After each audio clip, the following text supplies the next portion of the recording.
lot happening in our little quarter of the sports world. Comerica Park's got Tigers-Orioles right across the street. We've got Buccaneers-Lions at Ford Field. But the edge we have is that we have Laura Oakman on the field. Hi, Laura. Hi, Kevin.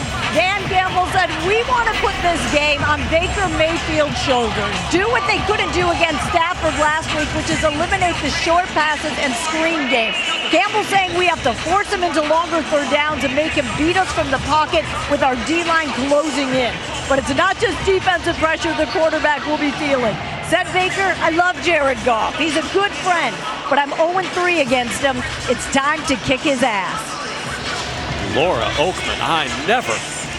0-3 in his career against Jared Goff, and Baker was very demonstrative about that. He's ready to win. That NFC divisional playoff game a year ago, Darryl, is still very much on the mind of most of these Tampa Bay Buccaneers. Yeah, not a lot that you had to do this week in the Tampa Bay locker room to get these guys motivated for this game. And it was twice last year. They had two opportunities to play against Detroit and were unsuccessful in either one of those games. But with less than 2 minutes to go, an 8-point game, the football in your hand, and you get an interception on that second play, and it ended the divisional round. So a bitter taste. And not just Baker Mayfield's mouth, but everybody else on that team. They've been looking for this date. Detroit won the toss. They elect to defer their choice to the second half. Tampa Bay will start with the football, coming off an outstanding offensive performance in the win over Washington 1 week ago. The kickoff through the end zone and the touchback will bring Baker Mayfield and this offense onto the field, half of the season into this year. Now, I know he played 4 games in this offense a couple of seasons ago, but when you look at those numbers from last week and see how efficient he was and this entire offense was in their first go-around with Liam Cohen as the offensive coordinator, that is extremely impressive.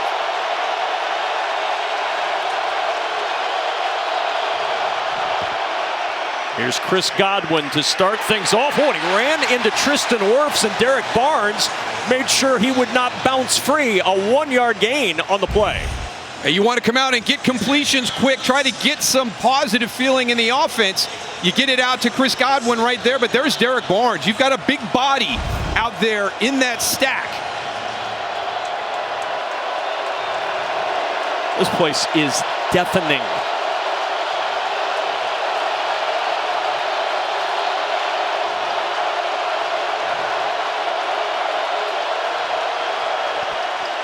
Second and 9, clean pocket. Godwin with the pluck, and Chris Godwin down at the Tampa Bay 49 in the arms of former Buck Carlton Davis. 18-yard pickup.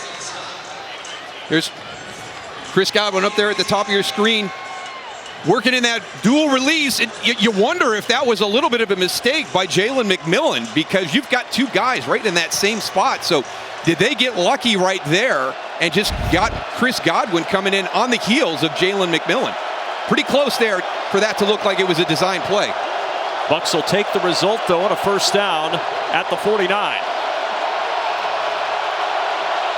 2 tight ends, 1 running back for Tampa Bay. That 1 running back is Rachaad White, who gets into Detroit territory and down to the 47-yard line. And with this Tampa Bay offense, you're looking at that run game, and it all starts with the offensive line and the rookie center, Graham Barton, in his second game. Without a doubt, Kevin. And Graham Barton had a nice game last weekend. It's one of the things that Baker Mayfield talked about, that offensive line getting to that second level, getting the wide receivers engaged in the blocking game. Now, they only had 3.7 yards per carry, but when they had to run the ball and they needed to run the ball last week against Washington, they did. And that's a huge statement for an offense that's in a new system.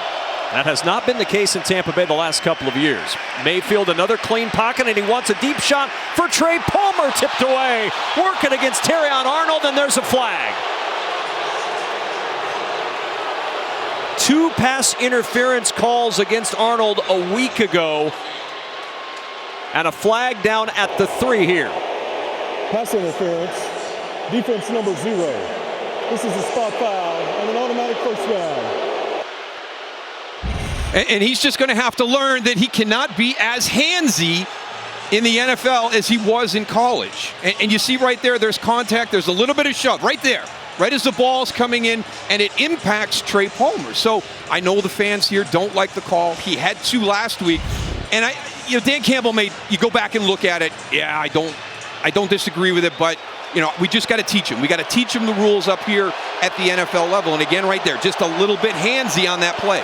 41-yard penalty, 1st and goal at the 5. White trying to cut it back up the hash and down near the 3-yard line. It'll bring up 2nd and goal for Tampa Bay, trying to get off to a fast start on the road. This will be huge right here, right? That was the one thing that Liam Cohen, the offensive coordinator, talked to us about. What are you disappointed with the performance? What are some of the minuses? We got down there and we were kicking field goals. Now, a lot of that was because of our mistakes. Can they finish this drive with no penalties, have an opportunity to score a touchdown? 3 of 5 in the red zone a week ago. 2nd and goal. Mayfield throws, tipped, and incomplete.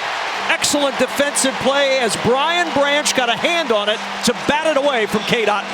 Oh, that's a great play by Brian Branch because he's kind of beat. Watch right here. As K-Dot goes up the field, he's behind. Nice job by Brian Branch on the recovery.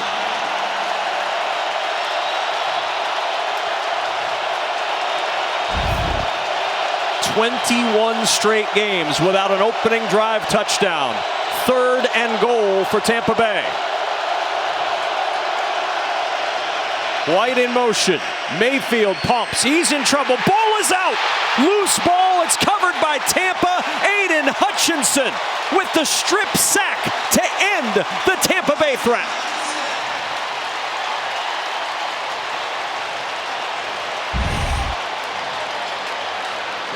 Going to be hidden down here. Coming from the offensive right side. And remember, Luke Gedeke is out of the lineup today. And you've got Justin School in there, so you know that early on in this game, Aiden Hutchinson is going to line up over there on that right tackle of Tampa Bay and see how prepared Justin School is to fill in for Luke Gedeke. 30-yard try for Chase McLaughlin gets the Buccaneers on the board. Well, Baker Mayfield leading the Buccaneers on the opening drive. The big play, the 41-yard pass interference against Terrion Arnold. And then Aiden Hutchinson delivers with his 2nd sack of the year, knocked the ball loose from Baker and forcing Tampa Bay to settle for the field goal. Jake Camarda's kickoff into the end zone, fielded by Tom Kennedy for the touchback. And Detroit with Jared Goff on the move, 3-1 in his career against Tampa Bay, and averages a robust 383 pass yards per game. That is the NFL record against one team in the minimum of 4 games played. In other words, he's had some big days against this Bucs team. Yeah, and the big thing here today is they're very good against the run. They've struggled against the pass. They had some injuries last week. We'll get into those on the secondary. Does this become a pass-heavy approach for Jared Goff and the offense today? Gibbs in motion, both backs out there. Goff throwing over the middle, and it's intercepted. Zion McCollum, just cleared from concussion protocol yesterday, delivers with his first pick of the season on play number 1 today. Yeah, you got to turn it loose, and you can see Jared Goff complaining right there. He wants the bump on Jameson Williams as he comes in. He's not happy with that contact right there that takes him off stride. Now that goes awry, and it's Zion McCollum who's right there. When I first saw it, I thought he had Jahmyr Gibbs underneath. Just take that one. But then all of a sudden you go back and you look, you know exactly why he threw that ball. That was great anticipation. It was going right into the right window, but there was contact at the top of the route that was not called.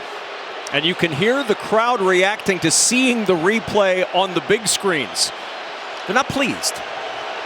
I can see why. Yeah. I can see why. I don't know how you missed that call.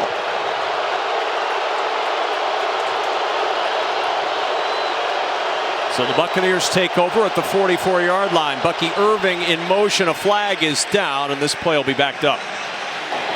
False start. Offense, number 69. 5-yard penalty. First down. Let's go back to the pick one more time, Daryl. Yeah, one of the big things for quarterbacks is trust and anticipation and being able to turn that ball loose before the receiver is there in the window. It's off his hand right now. He's expecting Jameson Williams to be able to get in there, and it's a perfect throw into that window that he anticipated Jameson Williams to be in. But that contact completely disrupted the timing. And if you read lips, Jared Goff says, how is that not pass interference? First and 15 at the 49. Delayed handoff to Rashad White, and White pulled down at the 45 by Alex Anzalone. Pickup of 4 on the play. I think this is going to be an interesting part of the game. Baker Mayfield talked to us about it. Detroit has a persona. He calls it bully ball. He's used to bully ball from his time in Cleveland, playing against Baltimore. You've got to come out and you've got to match that. So does the run game help them establish Tampa Bay's identity that, hey, we're going to be able to stand up to this. We're going to punch you guys in the mouth as well. Which would be rare. Again, Tampa Bay, the worst rushing offense in the National League the last 2 years. 3 on the play clock. Just gets the snap off. Mayfield in trouble. Mayfield is sacked. It's Hutchinson again. Levi Onwuzurike with a push as well, and Aiden Hutchinson finishes it all. All right, you saw there where Baker Mayfield changes the play. But you have to understand when you're putting Justin School in a one-on-one out wide against Aiden Hutchinson. And then the other part, Levi Onwuzurike. Look, there's 91. He's coming free from the inside. So whatever was communicated at the line of scrimmage, they did not have that protection down. 3rd and 22. Godwin picks his way forward. Godwin just caught at the 37-yard line. Carlton Davis, the ankle tackle, keeping Godwin from a first down. Great call, anticipating the pressure. Watch the 4 down linemen get upfield immediately. You've got a wave coming at you on the defense. Jalen McMillan, 15, finish that block. If you take care of your business against Carlton Davis, you're going to get the first down. Chris Godwin is going to get the first down. And then look at the hustle by Aiden Hutchinson going all the way back, tracking that down. But enough on the ground after the catch to feel good about trying a 55-yard field goal. McLaughlin was good from 56 in warm-ups and 56 a week ago. From 55 for McLaughlin, and it is good by plenty for Chase McLaughlin. NFC Championship game for the first time in 32 years, and this city, such a fantastic city for sports and a fan base that is absolutely Lions crazy, was rewarded that day with the win over Tampa Bay and the trip to the NFC Championship.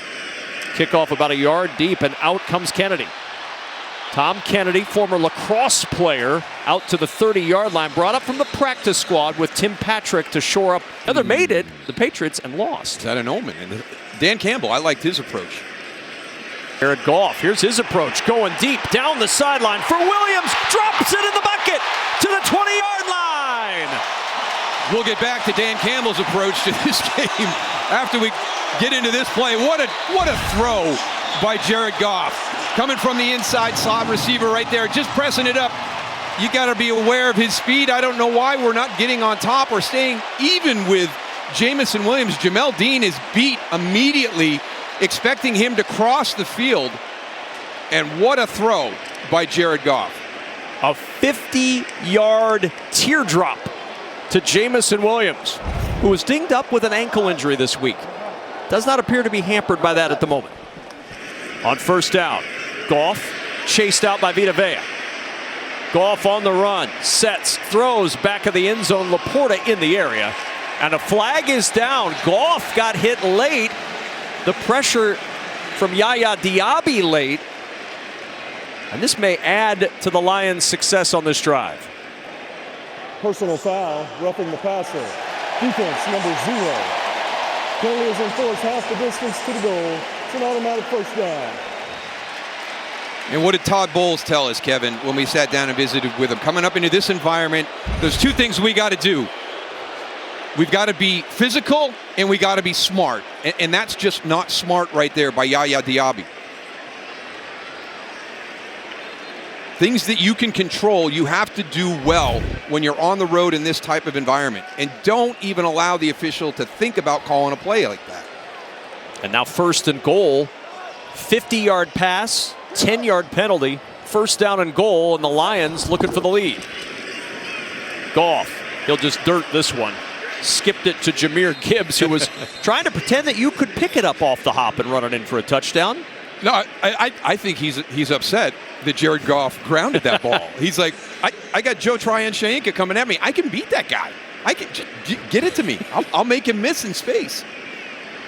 Someday there will be a league, Daryl, in which you can skip the ball like a stone, pick it up, and run in for a touchdown. Are you suggesting a UFL rule change? I'm looking at the guy who can make this move. Second and goal.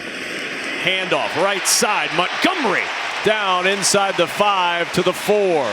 He carried the mail in overtime last week against the Rams, and it looked a lot like this. Yeah, when you get going downhill the way that drive was in overtime, what a thing of beauty to watch, and what a joy it was talking with David Montgomery. I tell you, Jordan Whitehead, that is a great hit right there. He's got his helmet right on the football. Good ball security by David Montgomery down deep in the red zone. Third down and goal.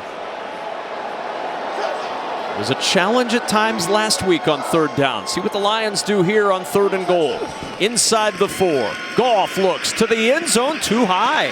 Jamison Williams, the intended target. Double coverage out there, and it's 4th and goal. That's a really nice job. You've got, they're going to bracket him right here. When Jamison Williams goes to the outside, he's got double coverage. So good just throwing that football away by Jared Goff right there. You kind of predetermined where you wanted to go. You got a little bit of a coverage switch there on the release. So just throw it out of bounds. Give Jake Bates an opportunity for a field goal.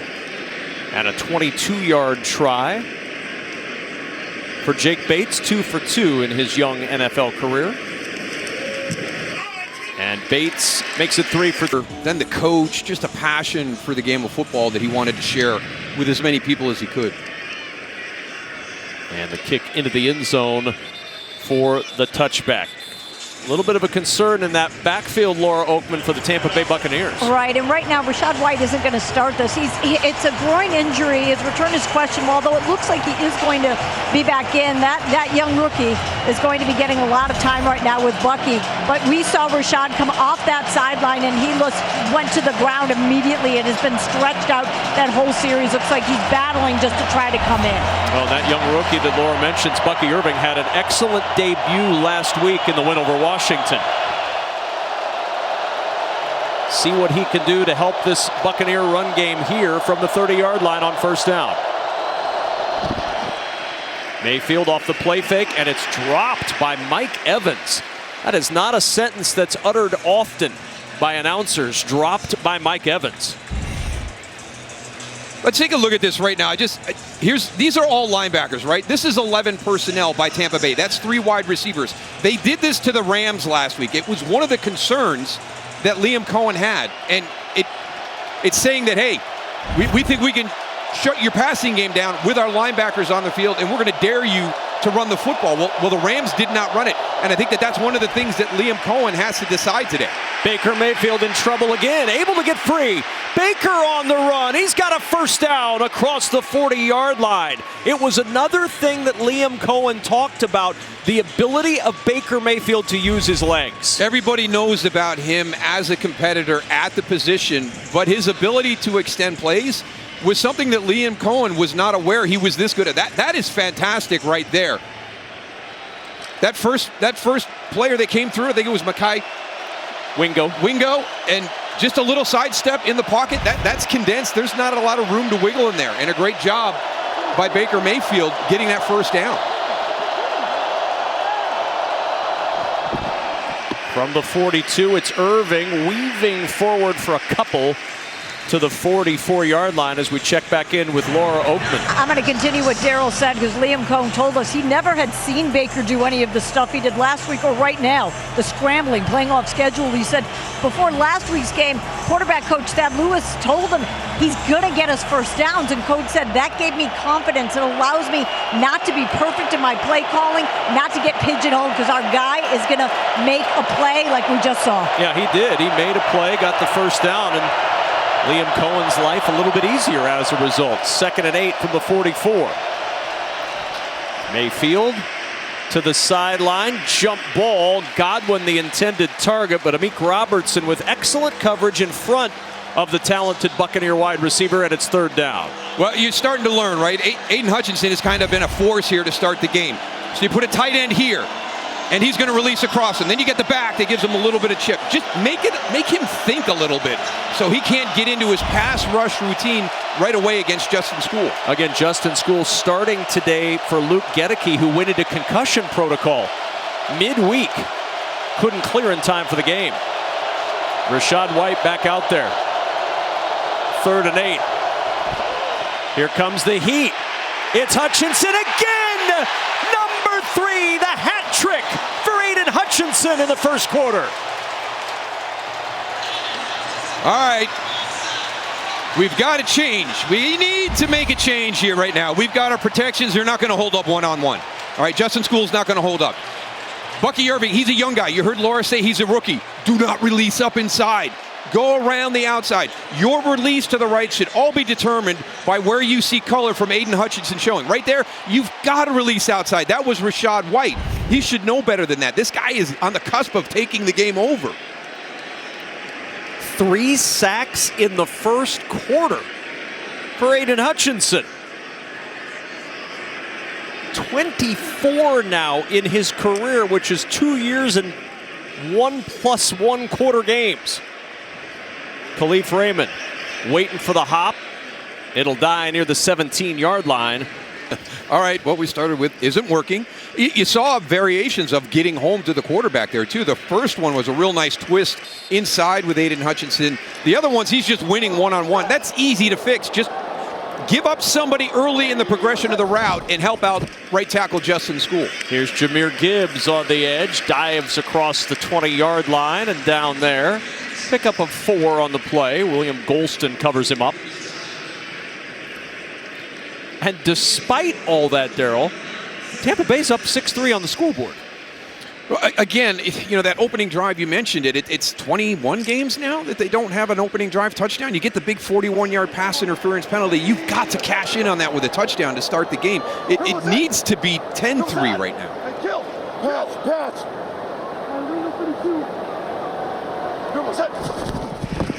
2nd and 6 to Jamison Williams. And Williams knocked out immediately by Jamel Dean. Time for our first check-in in Los Angeles. Carissa Thomas. First half of big pass plays. We had a 50-yarder here, a 70-yarder there. 3rd down and 1 here for Detroit. Goff with protection over the middle. Amon-Ra St. Brown upended at the 40 with a flag down.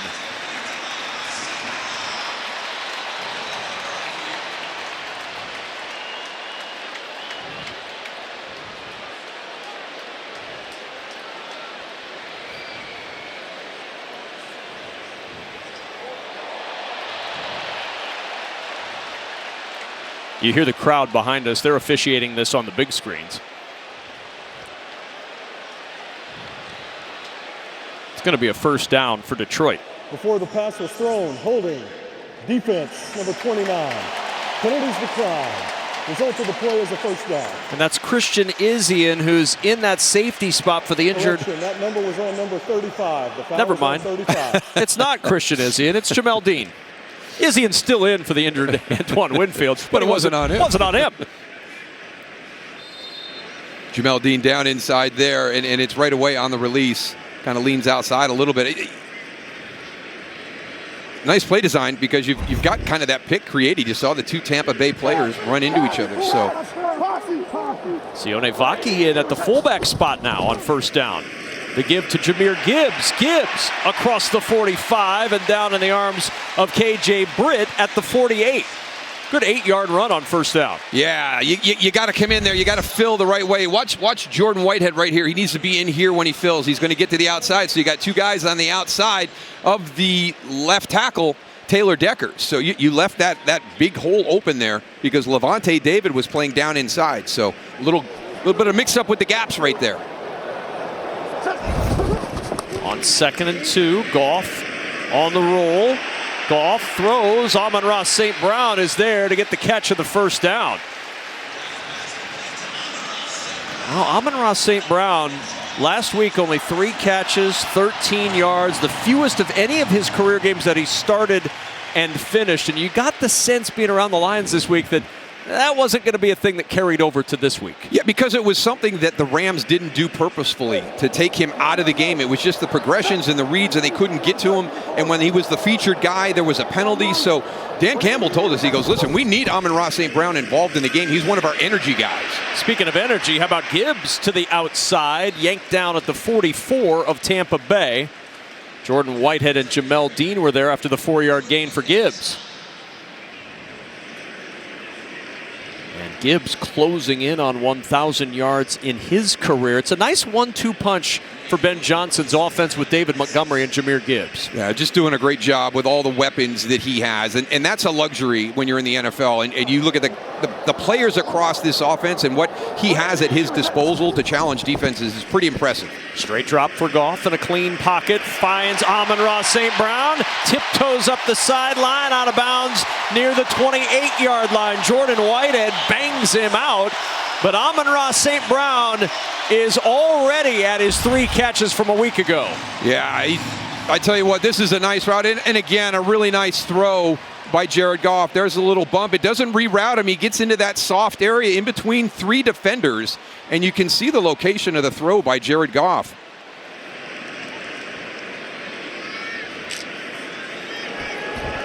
So can we stop worrying about Amon-Ra St. Brown in Detroit now? Not yet. Okay, not yet. 3 catches, 35 yards. On first down, Goff over the middle. It's Amon-Ra St. Brown. Says Moose, you don't have to worry about me. I'm down to the 22-yard line. He's like one of those running backs, right? When a running back gets the hot hand, as coaches like to say, you want to feed the ball to him. If Amon-Ra St. Brown is that guy on the outside, let's get the ball to him. Whether it's the short passing game and hopefully he's not limping around out there on the field. 6-3 the lead for Tampa Bay, but the Lions on the move as we welcome you back inside Ford Field. The numbers are lopsided. 119 total yards for Detroit, 36 yards of offense for Tampa Bay, but the Buccaneers, who got a big penalty on their opening drive to get down for a field goal, up 6-3, needing some help from their defense right now because the Lions have some momentum. Yeah, and their defense has already helped them out. They had that pass interception right after the field goal on the opening drive with a little bit of the collision there at the top that Jared Goff wasn't happy with, but they're going to have to hold here. Amon-Ra St. Brown was limping around a little bit. He's back out there. Goff to throw. Checks it short. It's Gibbs on the sideline, and Gibbs dropped right near first down yardage by Levante David in his 183rd career game. Yeah, how good is that guy? I mean, just amazing. This is checked down underneath. It's a good decision by Jared Goff, and it's because of the speed and then the ability to tackle. They're very good tacklers once they arrive, and you saw how quickly Jordan Whitehead and Levante David closed in on Amon-Ra or Jahmyr Gibbs. Got enough, just enough for the first down at the 18-yard line. So Lions in the red zone, 2 for 4 in the red zone in week 1 against the Rams. 10th play of the drive at a first down at the 18. It's Gibbs again. Gibbs stopped right at the line of scrimmage, falls forward for maybe a yard in the arms of Joe Tryon-Shoyinka. I think that's going to be one of the interesting matchups. Everybody talks about Detroit's offensive line. If not the best in the NFL, definitely one of the top offensive line groups in the NFL. There's a little bit. Kalijah Kancey's out again this week, but he's an undersized, quick guy. They've got some big bodies in there. It's going to be fun. You got Vita Vea. I mean, it is hard to move number 50 off his spot.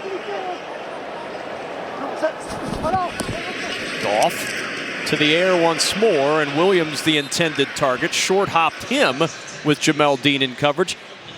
And now 3rd down and 10. You talk about who Tampa Bay was missing, and this picture 48 hours ago looked even worse. Luke Gedeke, obviously they've missed him on that offensive line. Kalijah Kancey, Antoine Winfield are out. They got Zion McCollum back. He has an interception today. Tyke Smith was under the weather, and he's out there. So for Todd Bowles, it's a bad list, but it looked worse about 48 hours ago.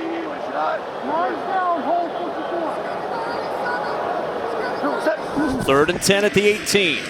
Goff to Gibbs with blockers in front, but nowhere to go. Well defended by Tampa Bay. Levante David to get the tackle. Now 4th down, and the field goal unit on. So they get to the red zone, but they bog down. Yeah, both of these teams are great in the screen game.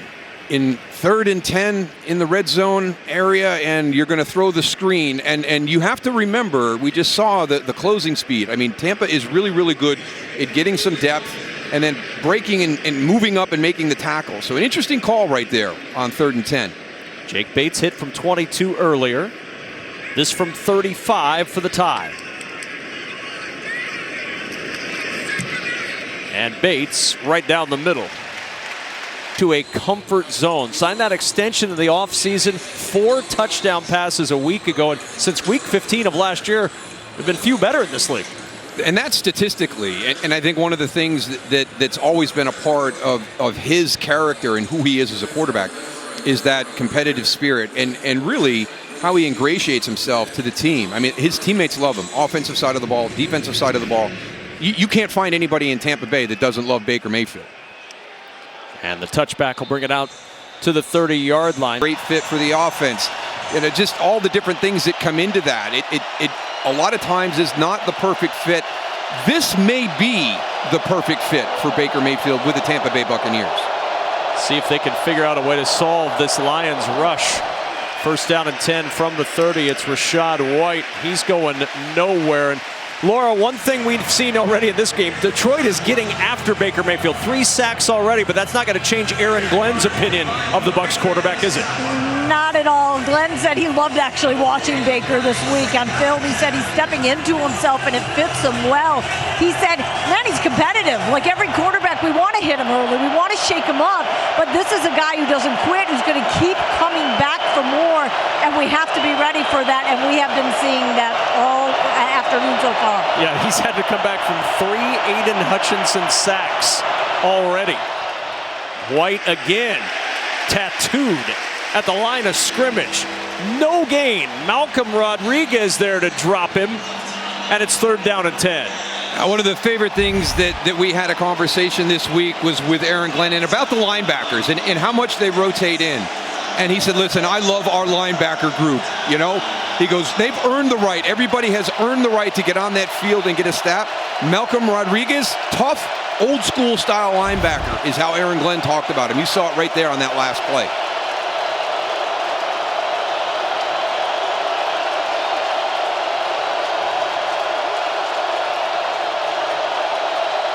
On 3rd and 10, here comes the pass rush. Mayfield steps up, throws on the run, and he finds his favorite 3rd down target, Chris Godwin, to move the chains. Really good job by Baker Mayfield, feeling that pressure. It's coming in from his left. He has the ability to step up to his right and extend that play a little bit. And there's your security blanket right there, Chris Godwin. Always seems to be in the right place at the right time. Since 2023, that's the 35th 1st down, Darryl, that he's gotten on 3rd or 4th down. 4 catches for 50 yards today for Godwin. On 1st down, Rachaad White. There is just not much there as he gets a yard to the 48-yard line. For an injury update, we check in again with Laura. You'll see Terrion Arnold is in there right now, but he hasn't been this whole drive. He was in the locker room getting treatment on his finger. You see he's back, but you see that big bandage over his hand. He was questionable, but obviously back in right now with that bandage. Oh, it is a huge wrap on that hand. Can you intercept a pass with that wrap? We're going to find out.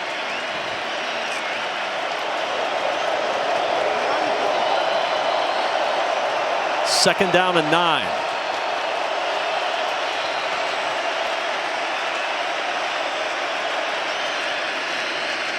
Mayfield, pressure coming again.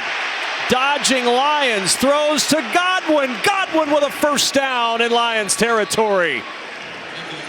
Baker Mayfield is doing some work in that backfield. He picks up 11 to Godwin and a 1st. I tell you, it's so impressive, you know, to watch him just work his way through this. And credit to the Lions secondary right there. He has nowhere to go with the football. And there's that combination of coverage helping the pressure on the quarterback get home.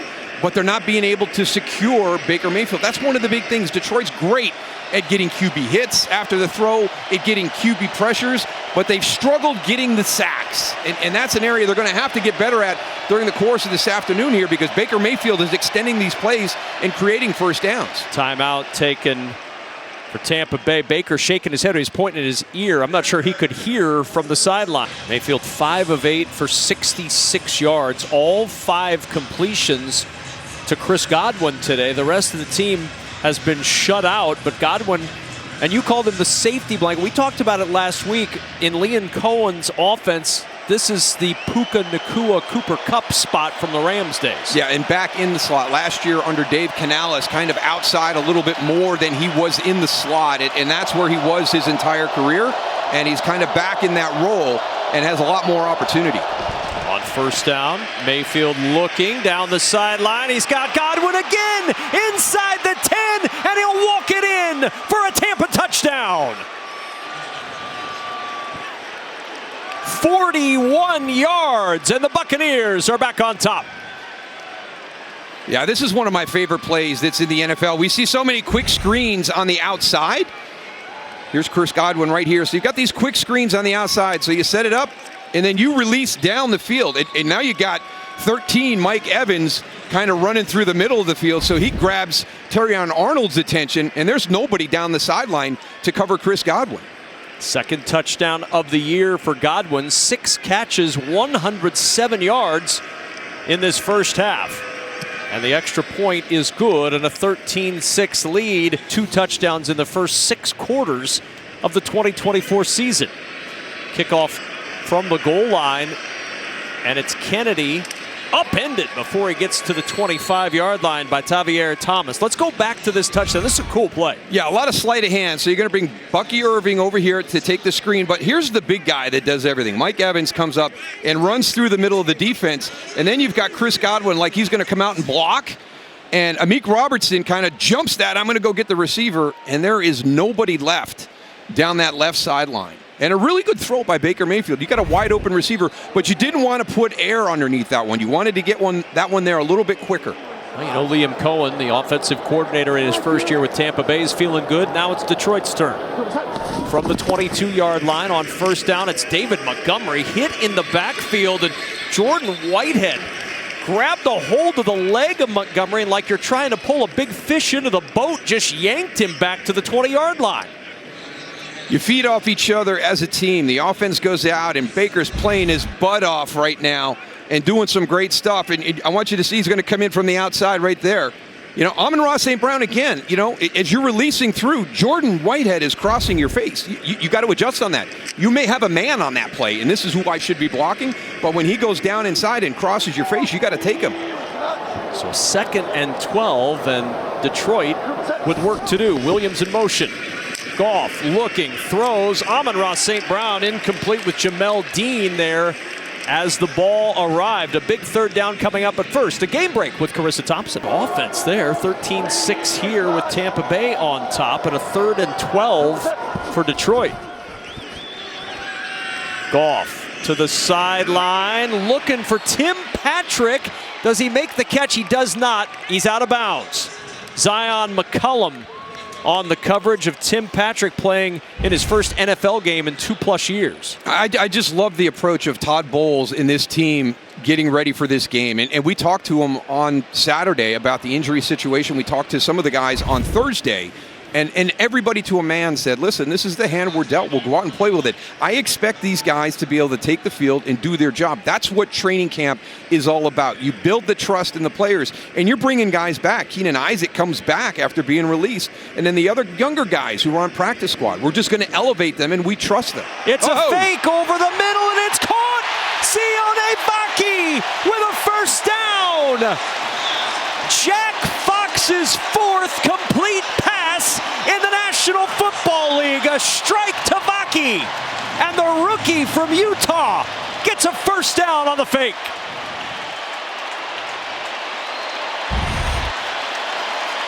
Sione Vaki is right here on the outside, and as soon as that ball is snapped back, he is down the field. Sean Tucker, who's a running back, You know, he's in that position and he doesn't recognize it quickly. And my fault, Kevin. I should know I need to be out. I need to complete my thought before the ball is snapped on a punt game against Detroit. How dare you? Over the middle looking for Amon-Ra St. Brown. The pass incomplete, no flags on the play. We got a glimpse of this yesterday in practice, Daryl. There's the best thing about this fake punt. It's at their own 20-yard line. And you can see the fake right there. I mean, there's nobody there. If he goes just vertically up the field, Sione Vaki might score a touchdown. Vaki played 26 games at Utah. He was the 4th-round pick for the Lions this year. Was a running back, was a safety. Now he's a wide receiver. This team's not afraid to fake it. 2nd and 10 at the 37. Goff under pressure, dumps it short. Montgomery the catch at the 40 and driving forward near the 45-yard line, 2 yards short of a Detroit first down. I don't think it's just the courage to call these types of plays in those situations backed up at your own 29 or your own 20-yard line. But what Dan Campbell does is he has a great sense for when it's needed. I mean, Tampa on that touchdown to go up 13-6 kind of deflated this stadium. And you come in and do a 3 and out as an offense, a perfect timing. Perfect timing for that fake punt call. Jack Fox now 4 of 5 in his career for 61 yards. Goff down the sideline for Amon-Ra St. Brown, incomplete. Jamel Dean on the coverage, no flag again, and it's 4th and 2, Detroit. Amon-Ra coming out of the slot, going to run a little bit of a pick right there. Jamel Dean gets underneath it, and we saw Terrion Arnold earlier in the game being a little bit handsy, and you wonder if the Detroit bench, Jared Goff's upset again, right? Hey, what's going on here? Well, they're going for it. 21 of 40 on 4th down last year. 2nd most attempts, 2nd most made 4th downs in the league a year ago. This is 4th and 2. It's Montgomery with the carry. Montgomery with the push, and he just got there. First down across the 47 for Detroit. And 2 conversions on this drive. 1 on a fake punt, 1 on a 4th and 2. How much do you trust David Montgomery? You get him in behind Penei Sewell right there with the little kick out. Here comes Frank Ragnow around. I tell you what, it was a heck of a job by Joe Tryon-Shoyinka getting back underneath after taking on that block by Penei Sewell. They just are not afraid on 4th down to go for it. Anywhere on the field. We've seen it today. First down, Montgomery, full head of steam to midfield and into Tampa territory to the 48-yard line. You get a feel right now that they want to kind of tap into that overtime drive. Yep. David Montgomery is starting to feel it a little bit, and you just start riding number 5 here on this drive. We were talking to Ben Johnson about Montgomery, who's getting a breather right now. But he said the moment he steps between the lines, he's mean. I don't even go talk to him. He said he plays like everyone's out to get him, and he elevates everyone around him with that level of play. Laura and I got to visit with him before the game, and we made sure we were outside the white. That was smart. We were outside the white when we had our chat. Goff to the sideline, a wobbler, and it's almost intercepted by Jordan Whitehead. Oh, Whitehead's going to think he let one get away there. That one wobbled right to him. Yeah, Jared Goff's just got to be careful right here. This is such a great drive with the fake punt and the 4th down call. Don't get sloppy right there. That was a bad decision. He's really, really lucky he got away with that one. 3rd down and 6. Well, just shy of the 48 of Tampa Bay. Goff's 1 for 5 on this drive.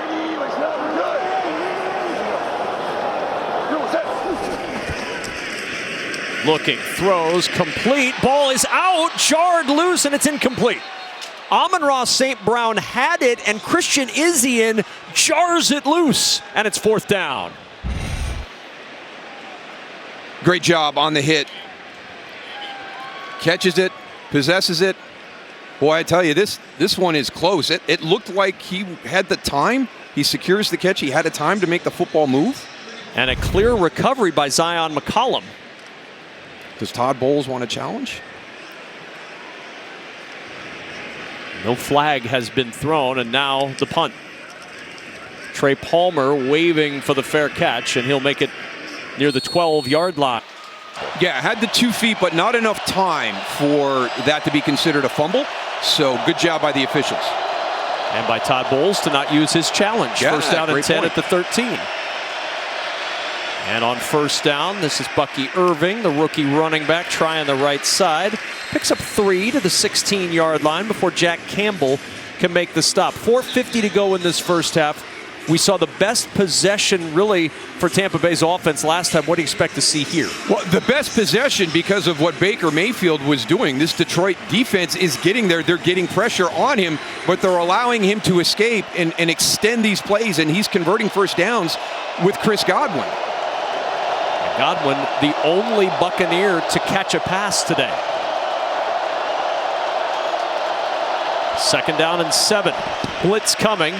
Quick toss. Godwin is there. Spins forward for the first down to the 25-yard line.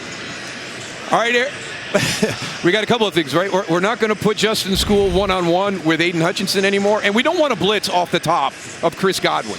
You know, he's already having a heck of an afternoon, and to give him that much space, and that's Brian Branch coming up to make the play. That's a nice concept, and it's executed well, but right now Baker Mayfield and Chris Godwin are just in a rhythm. And you've got Hutchinson now lined up against Tristan Wirfs, the left tackle. Iron sharpens iron. Mayfield has time, and there's Mike Evans. First catch by someone not named Chris Godwin, and it's good for a first down to the Tampa 42-yard line. Terrion Arnold with the tackle. Yeah, watch it. This is one of the battles that we were hoping to get a little bit of a preview of right here. I mean, one of your best tackles in the NFL, one of your best young rush guys. But here's a guy. I mean, nice job by Detroit up until this point of keeping Mike Evans quiet. He's the one piece in this offense that's very unique to what Tampa Bay is able to do offensively compared to the Rams offense. They never had an ex-receiver like Mike Evans out in the Rams offense with Sean McVay. Hutchinson moves back towards School's side on the right side of Tampa Bay's offensive line. And Bucky Irving with the carry down in the arms of Alex Anzalone at the 44-yard line. Pickup of a couple, and it'll bring up second down as we creep closer to that 2-minute warning here in the first half. And one of the things that all these guys like about the run game when you hear the offensive linemen talk is there's a lot of variety in what we're doing. And in the beginning of the game, it was kind of zone. It was medium zone, outside zone, inside zone. Now we're seeing a little bit of that gap scheme. We're watching the offensive linemen pulling and kicking out on the outside. Are they getting big chunks of yards? Not yet, but you got to just stay with that. That's a more physical style in the run game when you get into the gap scheme. Second down and 8. Ball at the 44, play action. Mayfield has time, now steps up late and goes down. Got yanked down at the 45. It's not going to be a sack because he gained yardage on the play, and Josh Paschal is going to get credit for the tackle. Very awkward tackle to take us 3rd and 7. Buccaneers just 1 for 4 on third down today. They went 9 of 13 in the win last week against Washington. 4-man pressure. Mayfield throws. Intercepted at the 45. Brian Branch going to the top floor to yank it down. And Detroit takes it away with 1:51 to play in the half.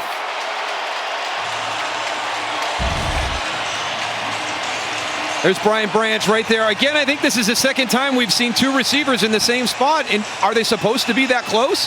I mean, look at Chris Godwin and Mike Evans. They're running 2 yards apart. And when you have guys that play that well, you have respect. So they've got like a double team. There's 4 guys from the Lions secondary around those 2 guys.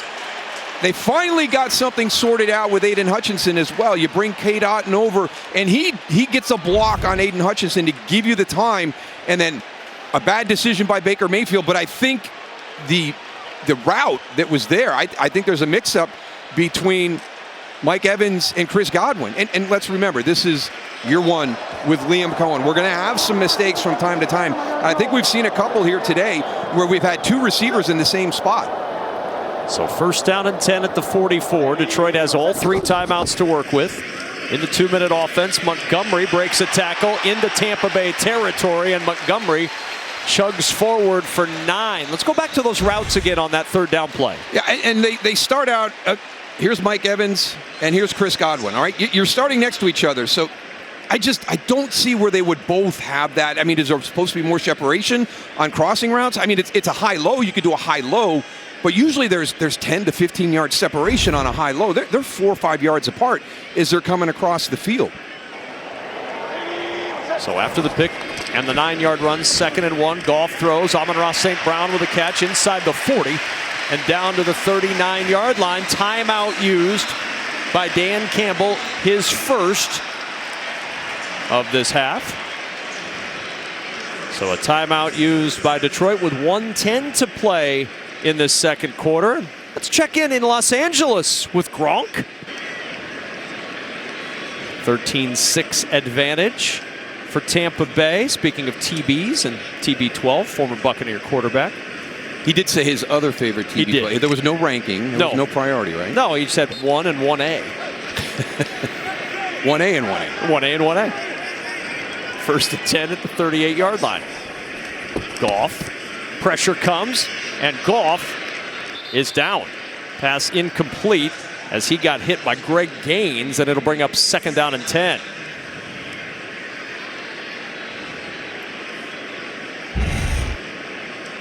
Standing in the pocket, waiting for that play to develop. There's Vita Vea at 50. He's going to get the knockdown.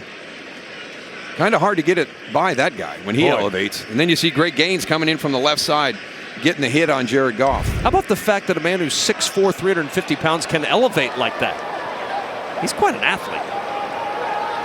2nd and 10 at the 38-yard line.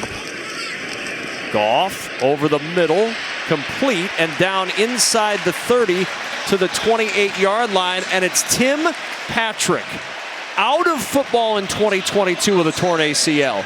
Out of football last year with a torn Achilles. His first catch since the 2021 season with the Broncos.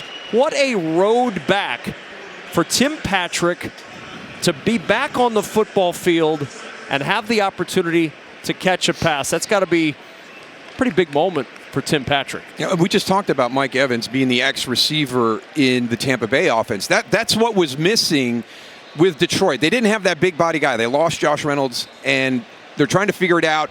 And I mean, Dan Campbell says, yeah, it'd be a luxury if we had. It'd be great if we had one. We don't have one right now. And they waited until everybody made their cuts. And there's Tim Patrick, there's Allen Robinson that are out there available. So you go out and grab those two guys, and now you got to coach them up and get them up to speed. But yeah, fingers crossed, Kevin, because it's been a tough 2 years for Tim Patrick. And he had a nice season in 2021. Yeah, 2 700-plus yard years with the Broncos before the back-to-back season-ending injuries. Here's Jahmyr Gibbs trying to get to the outside, and down he goes near the 23-yard line. Tackle from Servassier Dennis. Clock continuing to run, 35 seconds and counting. And there's an injured Buccaneer, Yaya Diaby. Down for Tampa Bay with 34 seconds to play first half.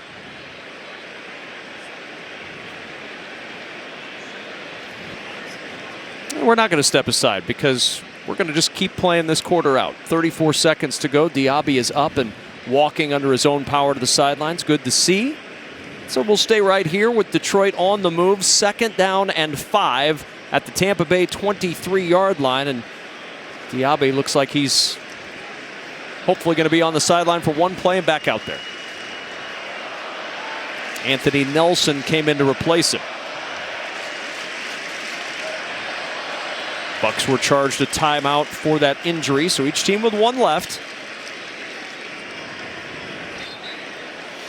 2nd and 5 from the 23.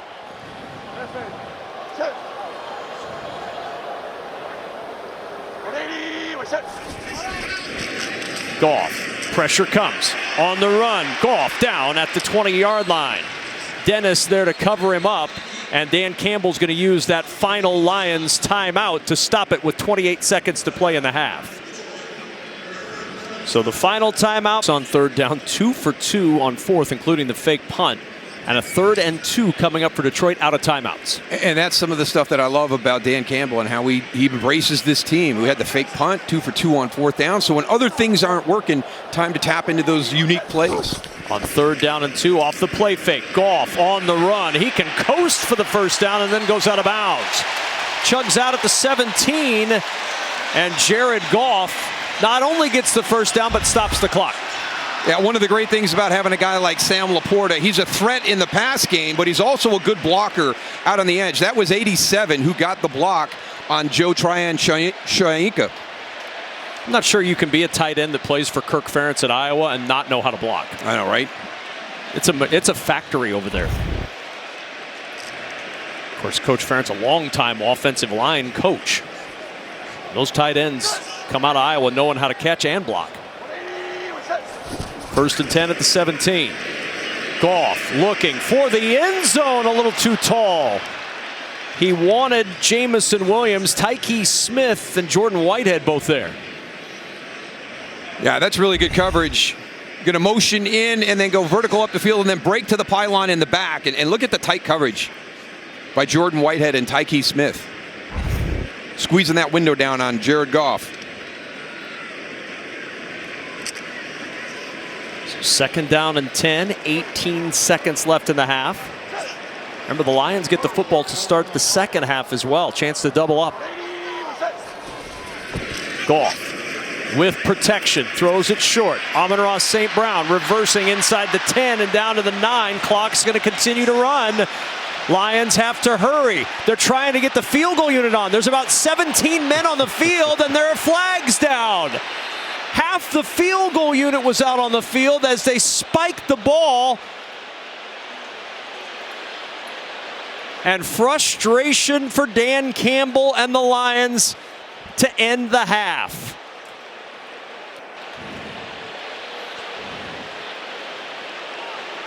So it takes about 16 seconds. We used to practice this all the time, and if you get really good at it, you might be able to peel a second or two off that, especially at this part of the field where you got everybody together and you're just going to run out and swap them. So with a running clock, you can get out, get the snap, kick, and field goal is good. And they got confused in what they wanted to do. It was 3rd down. You could have spiked it if you wanted. It wasn't 4th. There were 12 men on the field at the time of the snap by the offense. By rule, this foul carries a 10-second runoff, and the half is over. And that's why you saw the frustration from Dan Campbell. What looked like such a promising drive ends up with nothing.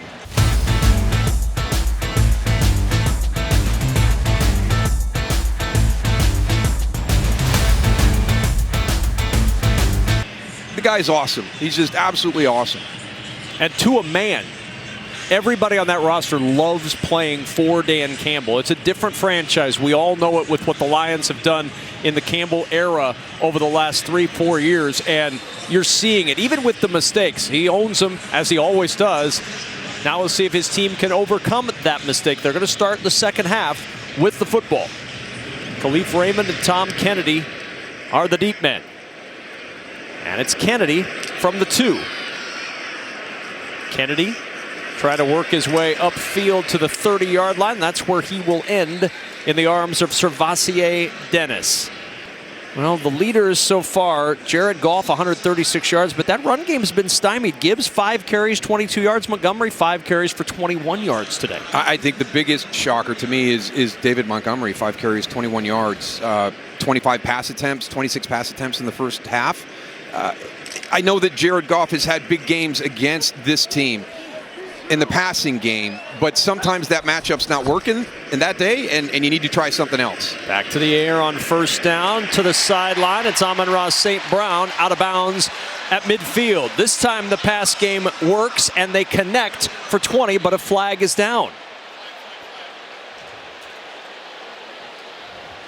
And Jared Goff says it's against Tampa Bay. Personal foul, roughing the passer. Defense number 92. 15 yards will be added to the end of the run, and it's a first down. And it's William Golston who's called for the roughing the passer, and the grimace from Todd Bowles says it all. Yeah, because you know that he talked to everybody coming up here for this game that we have to be smart. That is one of the ones, I get it. I get it. Player safety, guys down low around the quarterback's feet. They have to control their own body. That is the one that's hard for me when we get a flag. I get it. That's the one it's a bitter pill. And I understand why William Golston is kind of upset right now. On first down, the end around Williams with blockers in front. Williams inside the 25 and tripped up as he gets to the 20-yard line. 15 yards for the speedster Jamison Williams, and another first down. Again, it's really cool play design by Ben Johnson, because you're going to get Khalif Raymond as a lead blocker. And that gets everybody moving. But here comes the end around with Jamison Williams. So just that little wrinkle that you add, and just in case there's somebody out there, if there's a +1 out on the edge, we've got Khalif Raymond out there to kind of take care of him as best he can. So a 15-yard run. And now Goff in an empty backfield. Raymond on the edge. And Raymond buried just across the 20-yard line. Golston there to finish him off. But give Joe Tryon-Shoyinka a little nod there as well for fitting through that block to disrupt that play. He's done a nice job today. He really has. He's not going to have a lot of stats right now when you're talking about tackles, but he's influencing plays to allow his teammates to get there. He's delaying things. He's making the ball carrier stop his feet, change direction. Done a really nice job in the run game in between the tight end box area and then outside when he was in that screen play. Now can the Lions change their direction in the red zone? 0 for 3 in the red zone this afternoon. 2nd and 9. It's Montgomery. Hop step to the right side, and Montgomery tripped up at the 16-yard line. It'll bring up 3rd and 6 as Levante David got in there to get the ankle tackle.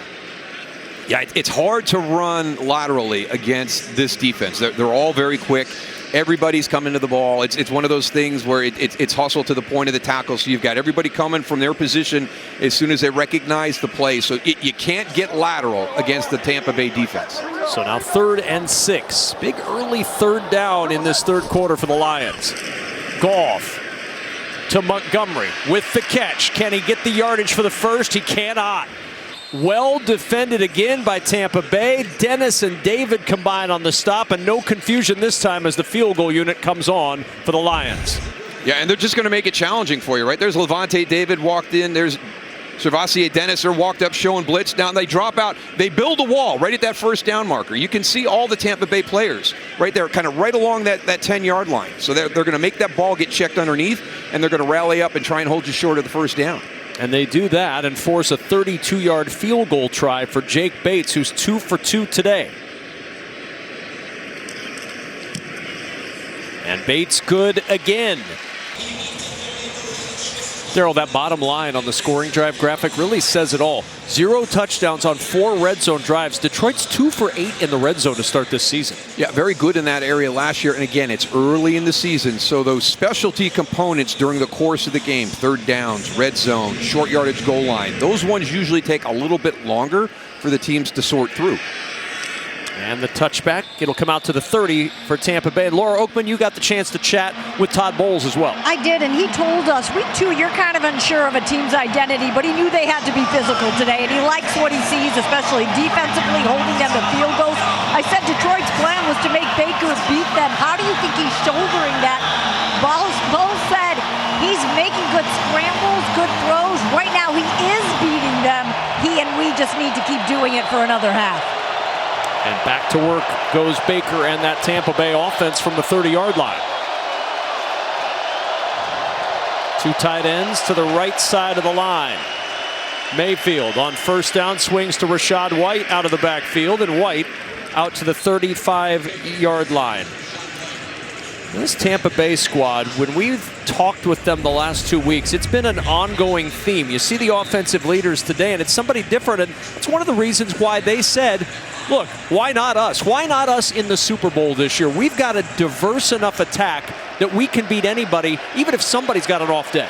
You look at what they've done over the last 3 seasons, winning the NFC South. They want to upgrade the expectation, and Todd Bowles challenged them from day one when the team got together. Let's change our expectation. We're talking about going to the Super Bowl this season, and why not us? In the backfield, White bouncing off, trying to get a block as Baker Mayfield, and Rachaad White swarmed at the 34-yard line. It's going to be a loss of 1. Aleem McNeil, the first one to get in there to Rachaad White. Just the run stoppers that are on this defense. You know, you bring in DJ Reader, number 98. He's in there. He's occupying 2 or 3 guys. And that was one of the things that Aleem McNeil was excited about. He goes, I got DJ Reader. He needs a double team. I should get more one-on-one blocks, and then it's up to me to make some plays. 3rd and 6. Mayfield pressured by Hutchinson. He goes down again. They had a back over to help on Hutchinson, and it didn't matter. That's 4 sacks today for Aiden Hutchinson. Be more secure. Be more secure on this. It's not important for you to get out on the route. It's important for the pass to be thrown. I don't know why Justin School hadn't got back far enough. I feel like Rachaad White gave him enough time to get in position. He's getting beat on that upfield shoulder every time it's a one-on-one situation. That is a remarkable performance from Aiden Hutchinson. From the 22. Dancing across the 25 and down near the 30 is Khalif Raymond. So for the rest of the afternoon, the Tampa Bay offense will be playing find number 97. And there he is out on the side. Now keep an eye here. Are we getting enough depth back? No, we're not. We're not getting back far enough. Don't worry about the player over top of you. Your guy is outside, and right now he's getting back into that groove again. First line with 4 sacks in a game since Keith Ferguson in 1986. There's still a lot of football to be played. Goff off the play action, over the middle, and it is almost intercepted, then it's almost caught. McCollum and St. Brown both there. Nobody ends up with it, and it's 2nd and 10. It's going to be a deep in route, and Zion McCollum plays this perfect. Backpedal, he's got his eyes inside. Now he just breaks, and he's got it. Amon-Ra St. Brown, great job. Never giving up. Zion McCollum's got it right there, and then Amon-Ra pulls it out of his hands and almost secures the catch for himself. And remember, the first defensive play of the game was a McCollum interception. 2nd down and 10 at the 32. Goff short hops this one to St. Brown. And a significant injury, Laura Oakman. This is such a big loss in every way, in terms of on the field and leadership, his voice. Vita Vea has been taken into the locker room with a knee injury. He is out for the remainder of the game. Oh, my gosh. I mean, you just don't replace somebody like Vita Vea, Daryl. No. I mean, for as big as he is and the athleticism, you talked about it on the deflected pass early in the first half. To be without Kalijah Cansey and now lose Vita Vea, start running the ball, Detroit. Here's Goff with time over the middle. Catch made. Williamson breaks a tackle, and Williams gets the first down to the 45. Christian Izien had him dead to rights. Exactly. Dead to rights, short of the first down, and you miss a tackle. Nice little step around by Jamison Williams. Really good job getting that ball. As soon as he catches it, he breaks out to his right. First down and 10 at the 45. Goff over the middle, and St. Brown with the catch, nosing it across midfield, where it's 2nd down for Detroit.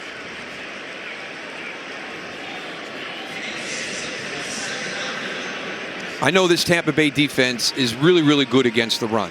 And they have been everywhere Todd Bowles has been. It's one of the staples. And they bring pressure in the pass game. They'll bring pressure in the run game. They're struggling to defend the pass right now, but I really do think that Dan Campbell and his guys right now need to get a little bit of a balance offensively. Ben Johnson needs to lean on that running game a little bit, understanding that Vita Vea is out of the game. 2nd down and 4. Here's that run game with Jahmyr Gibbs. Gibbs breaks a tackle. Gibbs into the secondary. Inside the 35 and a first down. Because that is what can happen. Your runs start breaking through the defensive line. They get past the 3 guys here, and now you're to the 2nd level. Again, a missed tackle by Greg Gaines. He's got Jahmyr Gibbs right at the line of scrimmage, and he allows Jahmyr Gibbs to run through his arms. You have to imagine at some point during the week, Ben Johnson looked at that secondary of Tampa and said, they're depleted, they're beleaguered, we've got to throw the football. Well, now things have changed a little bit. Absolutely. How do you adjust? And the passing game has not been spectacular. I think you always go back to that huge catch by Jamison Williams right at the start of the game.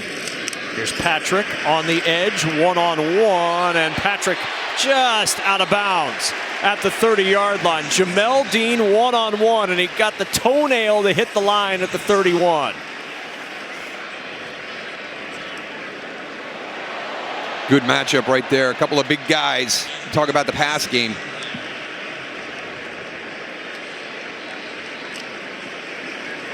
Second and 8 at the 31. 23. Okay. 23. No. I got it. Guard down. 180. It's Gibbs. Try on the right side. And Gibbs down at the 28. So this is going to leave a 3rd down and 5 from the 28-yard line for Detroit. A critical 3rd down midway through this 3rd quarter. And I'm sure that Dan Campbell has already made the decision. You know, we're going for it on 4th here unless we have a negative play. So how does that impact the play call right here on 3rd and 5? Does he lean on that run game again? Does he come in behind Penei Sewell and Kevin Zeitler? Laporta in motion. No catches, not even a target today for the tight end.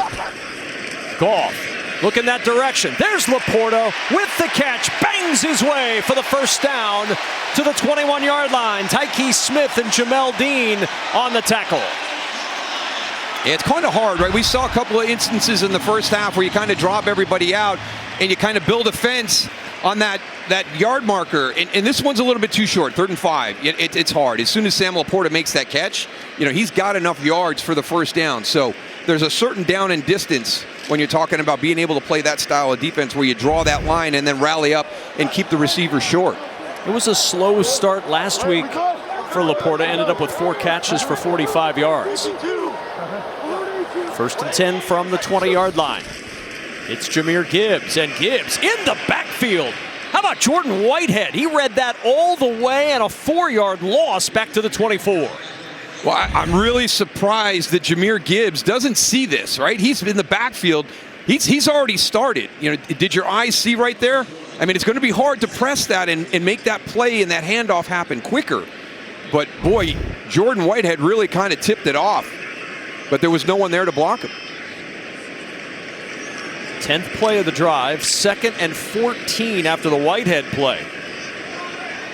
Tampa Bay getting him back after a couple of years with the Jets. 2nd and 14 from the 24. Goff swings it to Gibbs. Gibbs up the sideline, and he's ushered out of bounds near the 18-yard line by Jamel Dean. Another 3rd down for Detroit's offense. I really enjoyed the resiliency of Tampa Bay's defense today. And what a blow that is to have Vita Vea go out as you start the 2nd half. But just coming into it and just the approach that Todd Bowles took, and you know it filtered all the way down through the defense, just coming in, and they are playing really, really well here this afternoon. 3rd down and 8. Another trip into the red zone for Detroit. Can they cash in? Goff looking, finds the open man. It's St. Brown, and it's 1st and goal for the Lions at the 2. 16 yards. St. Brown limping a little bit after that tackle. Yeah, and how do you counter the kind of that little wall you build at the down marker? You just have guys that know how to find that soft spot. And look at Amon-Ra St. Brown. Sits it down right in between those 3 defenders. And he has gone down to the turf, Darryl. Christian Izzian with the tackle, grabbing that left leg, and Amon-Ra St. Brown is on the sidelines, ran off under his own power after that hit from Christian Izzian. Grimacing a bit, but he appears to be okay, not getting any attention on the sideline from the athletic training staff. So now, 1st and goal. Lions trying to cash in and take the lead. Montgomery in the backfield. Brock Wright joins him back there. Montgomery with the carry, plowing towards the goal line. Is he in? No signal yet. There it is. Touchdown Lions, who take the lead for the first time today.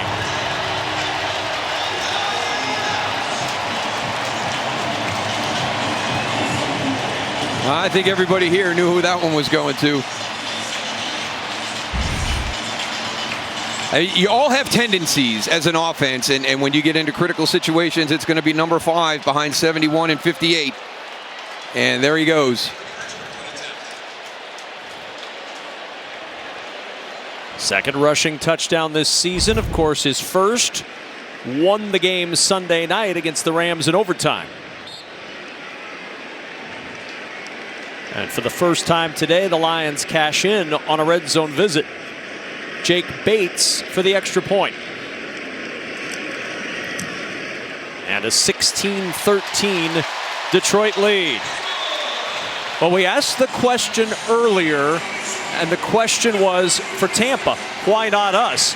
Detroit's answer is because it's us. We're the Super Bowl favorite in the NFC. At least if you talk with Dan Campbell, who told us it's the first year I feel like we're looked at as a big deal if you beat us. When you're on top, you're getting everybody's best. He says they're going to throw the kitchen sink at us, but we're ready. Yeah, the thing I loved is that's what we did. When we were during this process trying to get to this point, we threw the kitchen sink at everybody. It's never the best 53. It's always the right 53. And the Jahmyr Gibbs trade, or to take him in the draft, I think a lot of people question that. That might be a little bit too high. Jamison Williams, really, coming off of an ACL. You're going to move up and pick him there. You go through and look at some of those picks. Jack Campbell, an off-the-ball linebacker in the first round. I mean, there's a lot of unconventional picks that were done by this organization. These guys have panned out and become the players that they knew they were going to be. Well, and Laura, winning means people want to try and copy the process, but I guess it's hard to copy Dan Campbell. Isn't that true? We talked to him about this because right now we're in a cycle where owners say we want the next Dan Campbell. I asked him, well, how do you define who that is?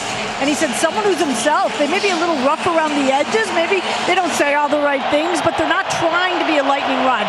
They're just trying to be himself, and the team knows that. Biggest reason he said he can't be himself, Sheila Ford is allowing me to be that. When you get support from your owner, no one is telling you who or what not to be. You can just be. Bucky Irving trying to be the difference in the ground game, and there's flags down. Looked like a face mask at the end of the play. Terrion Arnold on the tackle may have grabbed the face mask of his fellow rookie. If so, tack on yardage at the end of that run past the 35. Face mask. Defense number 0. 15 yards will be added to the end of the run. Automatic first down. I want to follow up on what Laura said right there. And the big part is, what Sheila Ford, the role that she's played in this. And that's coming right directly from Dan Campbell. The other thing through the process is, she was involved in hiring everything, obviously. And the big thing was, I don't want the next new wave guy that's really sharp with X's and O's on the defensive side of the ball, the offensive side of the ball. I want somebody who's a leader of young men. And that is huge right there. And that's exactly who Dan Campbell is. Like, everybody's trying to figure out, you can be yourself, you can be authentic, but you have to be a leader of young men, a guy that will attract everybody, and you gain their respect because you want to be appreciated and respected by Dan Campbell. From the 49 on first down, Mayfield wide open inside the 30-yard line. The first target and catch for Jalen McMillan and a pickup of 21. Well, we talked about the resiliency of this Tampa Bay defense, earlier in that drive, and now it's really the response and the resiliency of the offense. Really good job by Jalen McMillan. Is everybody is settling in front of him. You saw that little subtle slide to the right. He's got a defender in front of him that's blocking the throwing lane, and just open that window up a little bit by just sliding to your right. From the 28-yard line on first down, Buccaneers trying to provide a quick answer. Irving, a little bobble as he got that handoff. Fortunate to get it back. Not only to get it back, Darryl, but to get yardage all the way to the 22. That's a 6-yard gain as he juggled the football. Boy, again, we talked about it on the side of Detroit. Now let's pay off Jason Light and his personnel group here. Bucky Irving is a great addition to this team. They're coming off dead cap money years when Tom Brady retired. They cannot afford to miss in the draft because they can't sign any free agents. And his department with his lead, Jason Light, have just knocked it out of the park the last 3 years. 22 of 23 draft picks still on this team. Yeah, he's done a fabulous job. Mayfield floats it for his tight end. He wanted the tight end screen to Cade Otton, but just could not get it to him.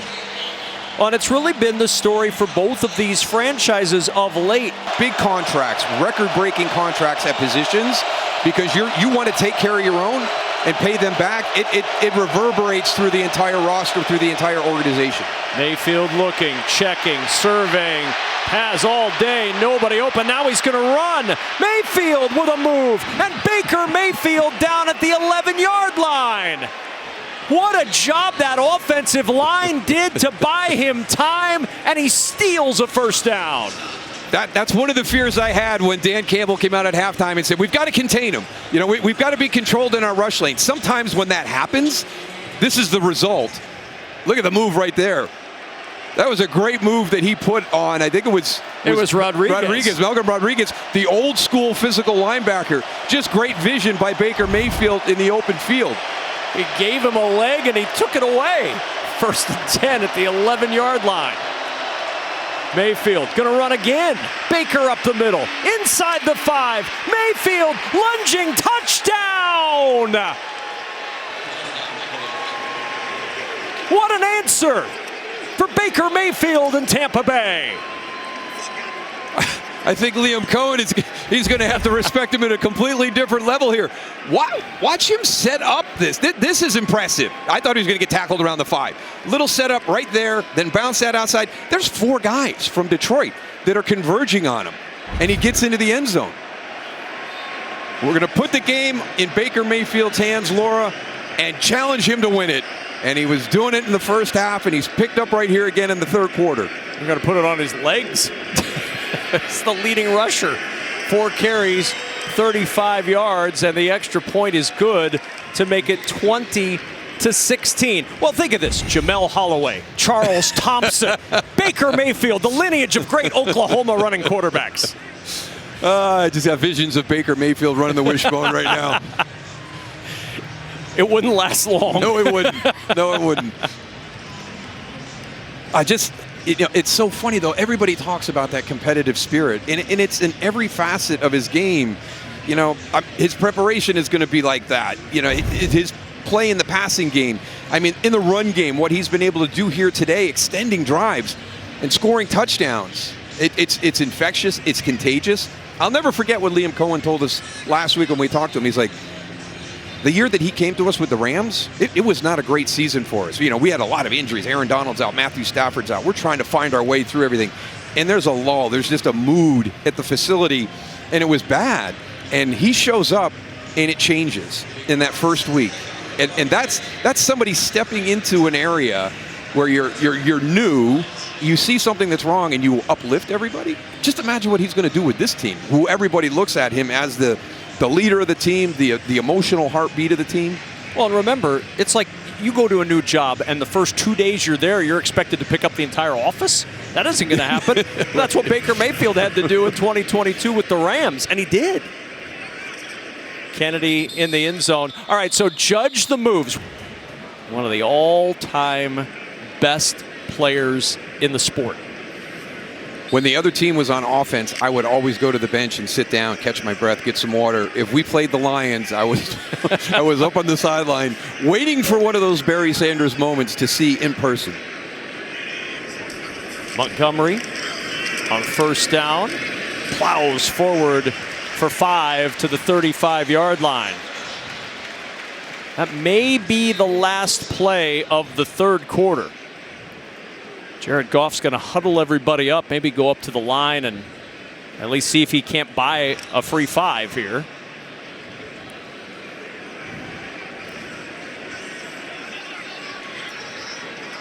Second down and 5. They don't have to snap it. And there's movement up front. They didn't have to snap it, but they still got the movement.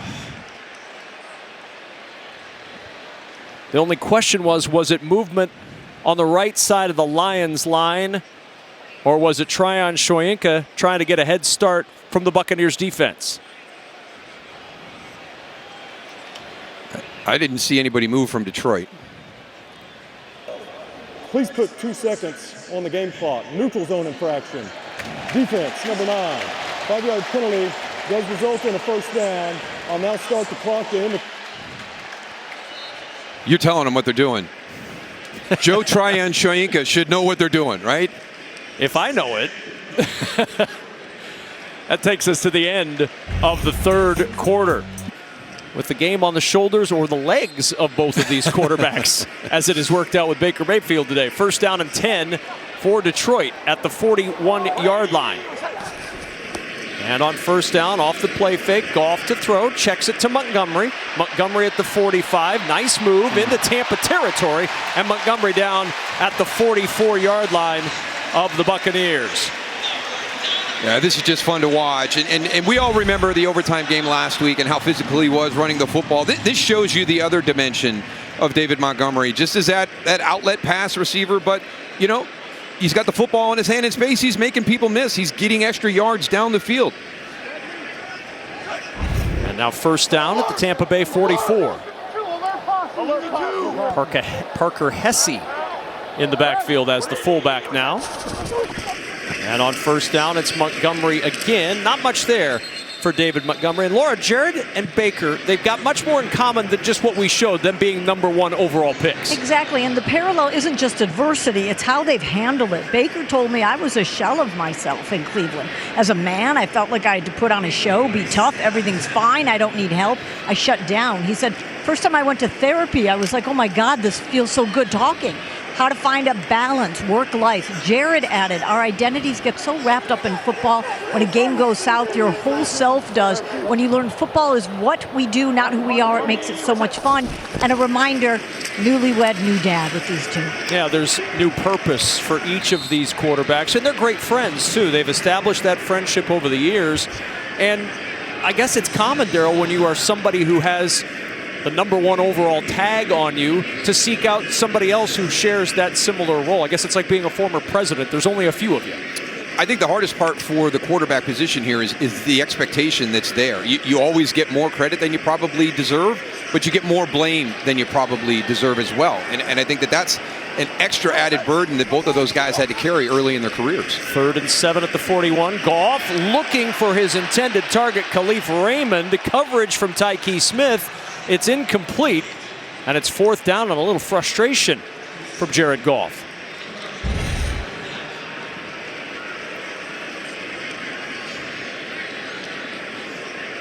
Really good job. I mean, Khalif Raymond is a good route runner when you talk about getting into space, and it's good balance. You know, you're not overly committed one way or the other. So Tyke Smith, you know, just a good job in space with a very elusive player coming at him into out of the line of scrimmage.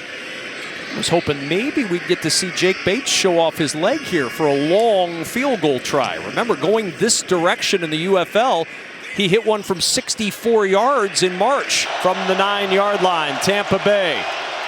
3-step drop, quick toss. Evans gets a little breathing room for the Buccaneer offense out near the 23-yard line of Tampa. Kirby Joseph on the stop after the 14-yard pickup. It's one of those areas that Liam Cohen talked to us about. You know, one of the things I've got to get used to doing is coming out and checking, how are you covering Mike Evans today? That was one-on-one right there. You've got a lot of space to the inside. So just that quick little move inside, that's stealing right there coming off the back of your end zone.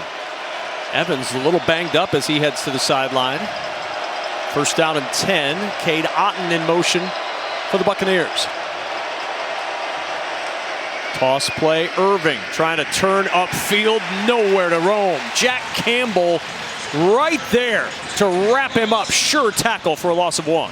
And that's one of the guys that we talked about when we discussed Detroit and building this roster. An off-the-ball linebacker is not highly, valued today in the NFL. And when you find a good one that can get through there, defeat blocks, make tackles behind the line of scrimmage, that's good stuff by Jack Campbell. Big Ten Defensive Player of the Year and the Butkus Award winner for the best linebacker in college football a couple of years back. 2nd down and 11. Delayed handoff. Irving had a crease. It closed quickly as he gets across the 25 and down near the 27. A pickup of 4. 3rd and long coming up for Tampa Bay.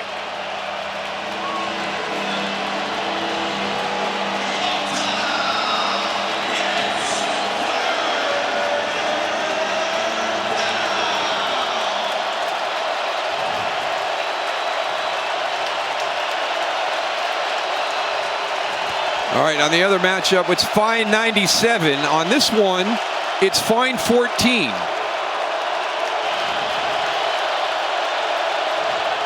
3rd and 7. Mayfield in trouble. Breaks free from one, but he can't get away from the second. He did it again. A high five for Aiden Hutchinson. His 5th sack of the day. He'll be the first to tell you this is a team one, and this is just his hustle. Just watch the hustle of 97. He's going to go up the field. This is where he's made his hay all game, trying to get upfield. He recognizes him stepping up. You heard Dan Campbell talk coming out in the second half. We can't get beyond the pocket. We can't get pushed past Baker Mayfield. He puts his foot in the ground, comes back underneath with eyes on the quarterback.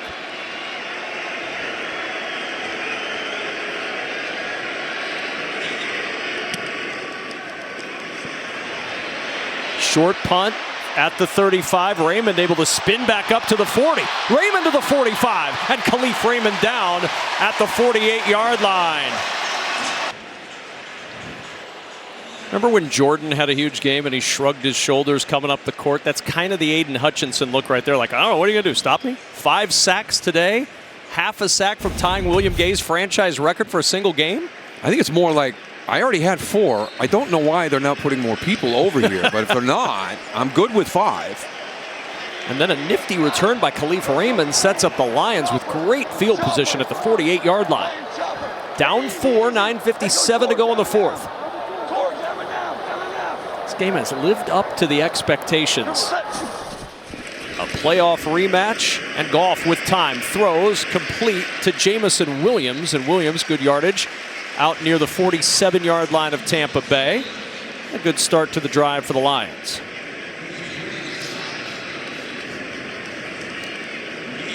Wondering there for a second, saw Craig Reynolds out there on the field as opposed to David Montgomery or Jahmyr Gibbs. But Jahmyr back out on the field now, so.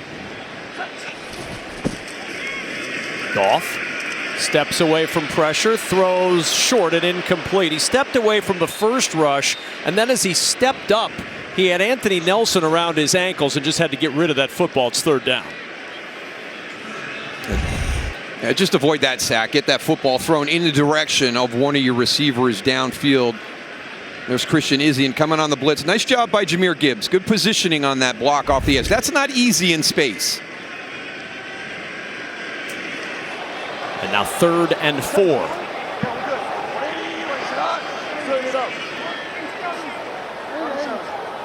Detroit now 5 of 12 on 3rd down. They've been much better in the second half. Delayed handoff, gaping hole for Gibbs. Into the secondary, stepping through tackles, and Gibbs finally pulled down at the Tampa Bay 23-yard line. A pickup of 24 and a Lions first.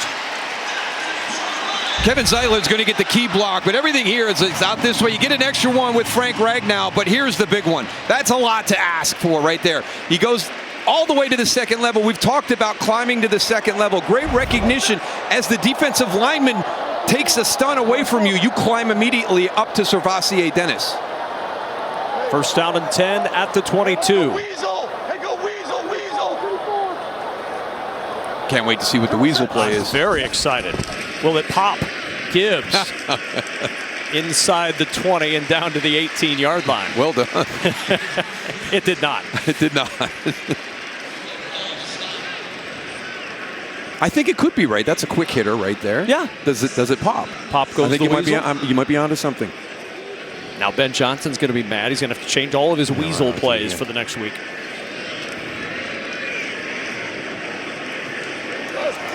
Not sure I want to be featured back in a Weasel play, but you never know. 2nd down and 5. Gibbs to the 16. There's a flag down behind the play.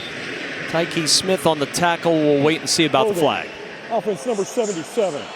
10-yard penalty.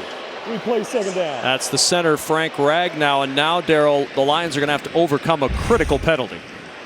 Yeah, it's just going to be your center, Frank Ragnow, right here. Steps inside. Play's going the other way, and he has completely lost leverage. So back it up to the 28-yard line. They need to get inside the 15 for the first. 2nd and 16 for Detroit. Goff, pocket collapsing, throws over the middle, and it's picked off. He threw it right into the hands of Christian Izien.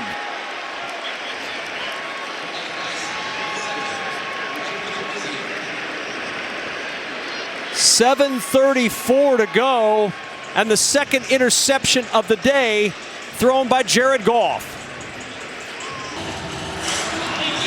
A lot to pour over on the sidelines for Jared Goff after his second interception of the day. Detroit now 1 for 6 in the red zone as Tampa Bay takes over with a lead and the ball, 1st down and 10. And it comes back to a conversation we had earlier. Can Tampa Bay run the ball when they want to close out a game? They'll go to the air to start. Evans with the catch. Evans dancing up the sideline. He's got a 1st down and out of bounds. Let's go back, though, to the Jared Goff interception, Daryl. Yeah, let's take a look at this. And you got to know everything pre-snap. Here's Amon-Ra St. Brown, all right? Now, if you get into trouble, you know that on his route, he's going to be out to your right. So as everything breaks down, just get the ball to him. If you're going to throw it away, throw it that way. When you let this ball go into the middle of the field, you've got 3 defenders. It's just a bad choice. Nothing good is going to happen when you throw the ball into the middle of the field under pressure and you can't really see exactly what happened. You had to know that Amon-Ra was going to be out to your right. That's your safety valve. Even if you don't get a completion, it's your safety valve. White on 1st down. Out to the 40-yard line. And then you got to take into effect, right? It's 2nd and 16. Just take the sack, right? And now it's 3rd and 22, 3rd and 24. Don't forget you've got Jake Bates on your team. Right. You can get pushed back pretty far. And if Dan Campbell is willing to take the risk and you know, on that cusp of giving Tampa Bay field position, you walk out Jake Bates and give him a shot at a long field goal. And then you're down 1 versus being down 4 and giving up the ball. And now Tampa Bay with a chance to bleed this clock down. 2nd and 7 at the 40-yard line. Off the play fake. Here comes pressure again from Hutchinson. Mayfield flips it behind him to his tight end, Cade Otton, and Otton's down at the 35. Aiden Hutchinson in there again. He's officially got 4.5 sacks. They gave a half sack to Onwuzurike, but he's still getting pressure. Yeah, but this is crazy. Guess who's blocking the guy with 5 sacks? Tight end Cade Otton. If you give up 5 sacks to Aiden Hutchinson, if he gets another sack the rest of the day, I'm going to have to blame Liam Cohen. We've spoken highly of him today, but Coach, he's taking over this game. You cannot put a tight end on him and have your tackle slide down and kick back out. 3rd and 12 at the 35. Here comes the heat. Mayfield to the sideline, incomplete. He wanted to get it to Jalen McMillan. Former Buccaneer Carlton Davis there for the stop. No flags. It's 4th down. I tell you what, a great job by this defense on that interception by Jared Goff of coming out and forcing the 3 and out. That's outstanding. Again, at the end of the game last Sunday night, it was the complementary football component. And every once in a while, one side of the football has to pick up the other side. And the defense has continually done that today in big moments. We talked about it right at the top of the broadcast, Daryl. It was a strong finish for Detroit from all 3 aspects, special teams, offense, and defense. Here's the defensive component. Can they get a strong finish again on the offensive side to win another game late, starting from the 18-yard line, 1st down and 10. Yeah, eerily similar to what happened last Sunday night. You know, as you pointed out, Kevin, trying to play that complementary style of football. The offense right now with an opportunity to kind of save a day where they haven't played well. On 1st down, Goff with time, checks it. It's Montgomery out of the backfield with a full head of steam, and he's tossed to the turf by Zion McCollum after a pickup of 9. Really nice job by Zion McCollum. We saw David Montgomery in space on the previous drive make some people miss. That time, he just had a change of heart. You know what? I'm just going to lower the shoulder this time and see if I can run over Zion. It's probably not a bad idea, but I'll tell you what, for a guy who wasn't sure he was going to be able to play today, Zion McCollum's played a heck of a game. He really has. 2nd and 1 at the 27-yard line. Play action, pressure coming. Goff to the sideline. He's got Raymond and Khalif Raymond with a 1st down. Tyke Smith on the coverage, but out of bounds at the 45, a pickup of 18. Yeah, I always think it's fun, right? You had great games by Jamison Williams and David Montgomery last weekend. I asked Ben Johnson, who's one of those guys under the radar a little bit that really impressed you when you watched the film on Monday? And he's like Khalif Raymond, and he just does everything well on special teams, the plays we have designed for him on offense. He's the epitome of what we're looking for in a football player. First 2 catches of the season today for Raymond. And on first down, Montgomery trying the middle. It's been hard to find yardage up the middle against this Buccaneers team. And again, this is without Vita Vea, who left earlier in the game and is out for the remainder of the game. Yeah, we talked about it with the secondary and how they need to step up. And Greg Gaines has had a heck of a game today. Seeing him around the quarterback, C.J. Brewer on that last play. They're both doing a really good job. These are guys that have been brought up because of the injury to Kalijah Cansey, and now you got Vita Vea out. So, we talk about the secondary and how well they've done, and Todd Bowles challenged them. That defensive line is doing the same thing. 2nd down and 9. This is Gibbs trying to pick his way over the left side. Again, nothing there. That's Servassier Dennis with the hit. He's a good player. Now 3rd and 9. He's had a great game today, too. We've called his name several times. He played well last week against Washington. Here he is right here. It's his quickness. He's in there a lot of times as a pass coverage guy. But look at him coming across. He gets, the big hit as he's crossing the field by Jamison Williams. And he just bounces off of him and continues onto the ball carrier. 7 tackles today for Servassier Dennis. And again, not in a starting role. Giant 3rd and 9.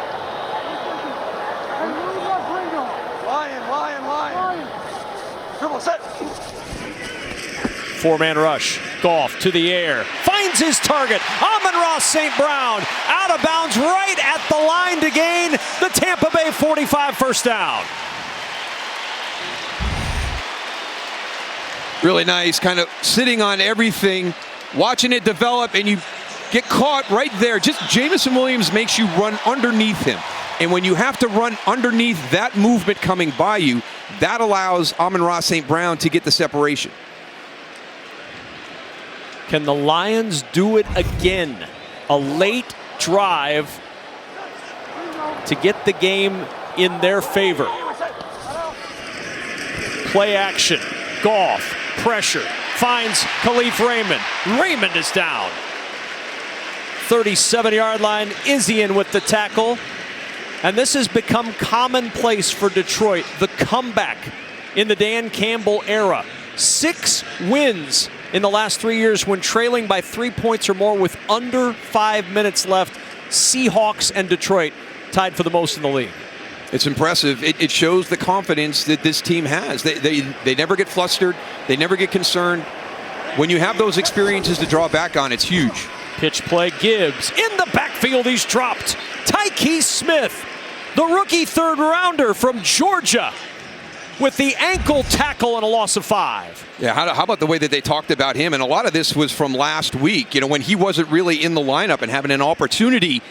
But with the injuries now, Tyke Smith back in, getting some more reps, getting some more snaps. They talked about his athleticism and coming downhill in that secondary in the course of the week, I think. 3rd down and 7 here for Detroit. 2 minutes to play. Lions down 4. Goff over the middle. He's got Laporta, and Laporta is a yard short of the first down at the 36 of Tampa Bay. 1:45 to go in the 4th. No decision here for Dan Campbell. It's 4th and 1. They're 2 for 2 on 4th down today. State Farm post game's coming up next. 4th and 1. Gibbs, the running back. Oh, wow, that's an interesting formation on 4th and 1. And it's Gibbs on the sweep to the edge. First down and more. Gibbs down the sideline. Gibbs tiptoeing out of bounds with a first down at the 14. Izzian may have saved a touchdown as Gibbs scoots for 22. Who do you think has the best block on this play? It's going to be Jamison Williams. I didn't think he gets that one right. Look at this right here. Little touch there. Boom, second level. Levante David blocks Levante David coming downhill. Great job by Jamison Williams. Man, that does not happen often that David gets blocked like that. He got jarred out of the picture. I mean, I'm expecting David Montgomery to be in the backfield by himself and just coming right behind 71 and 58. And Ben Johnson on a 4th and 1 comes up with a different setup. when you talk about pre-snap formation, and what a great play. Timeout taken by the Buccaneers. Their first timeout. And now if you're Todd Bowles, you're in the mode of saving time for a potential need to have a game-winning drive in the final 117, a 20-16 advantage. Watch the block out here. Yeah, watch. It's just a little touch right here, right, on Joe Tryon-Shoyinka. Good feel. Now up to the next level. That allows Brock Wright to get there. I mean, Graham Glasgow doesn't know what to do. He comes through, and I'm like, I don't have anybody to block. Somewhere in this country, Nick Saban watched his former wide receiver with that block, and he said, yes, I like that. When you can do 5 catches for 120 yards, 121 yards last weekend, and then come in and show that element of your game, because it's what everybody says about the run game. The run game, the offensive line has to be able to climb and control the second level, and you have to have wide receivers that are willing blockers to get the big plays. And that's exactly what happened there. It was Jamison Williams with a great job, and to ask him to do both, right? You got to slow this guy down, so that way Brock Wright can come in and then kick him out, and then you got to go back inside and get Levante David, the guy who's probably going to the Hall of Fame.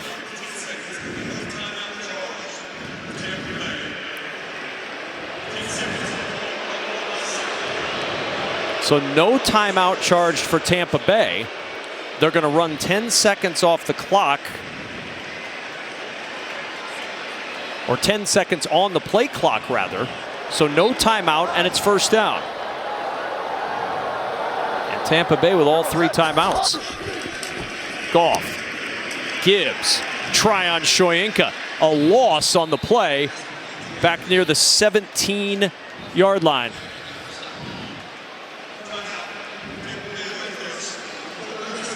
And we welcome those of you who have been watching Green Bay win their ball game today. Alongside Daryl Johnston with Laura Oakman on the field, I'm Kevin Kugler. We've got a great finish here. Second down for the Lions. 1:12 remaining in the fourth quarter. Tampa Bay has just used their first timeout, and they have a 4-point lead. That's Daryl. I'm Kevin, and this has been everything we hoped it would be when we had a playoff rematch. It really has. Hats off. Baker Mayfield's been outstanding. Dan Campbell said, we're going to try and take away the supporting cast and make Baker beat us. He's doing that right now. But again, just like last Sunday, here comes the Detroit offense coming down the field on the critical drive of the game and playing really well. A 4th and 1.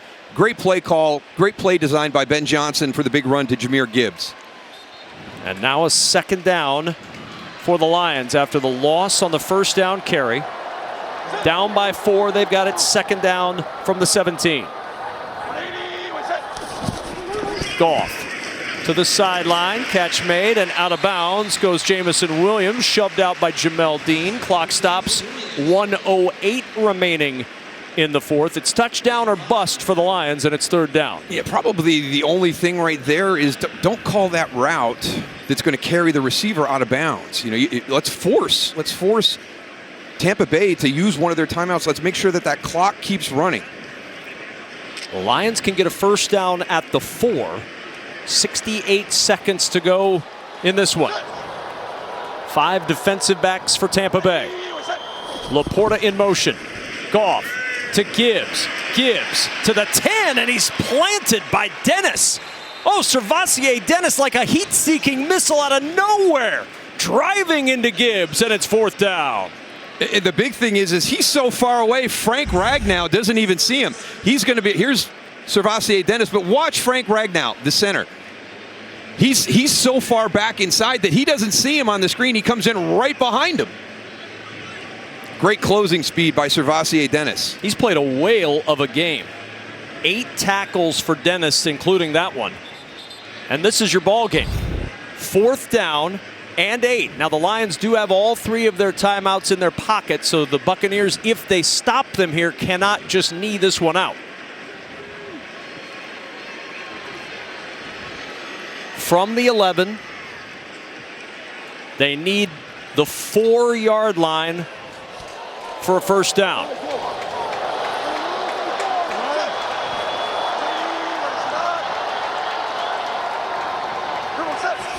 Goff.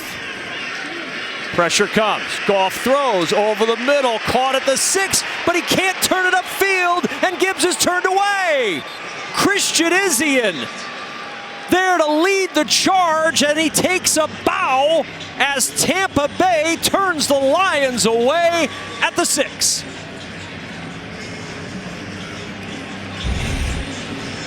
Let's just watch how all the guys are distributed on this. And we'll freeze it at the top as everybody gets to the top of the route. And we'll just see what Jared Goff had to work with.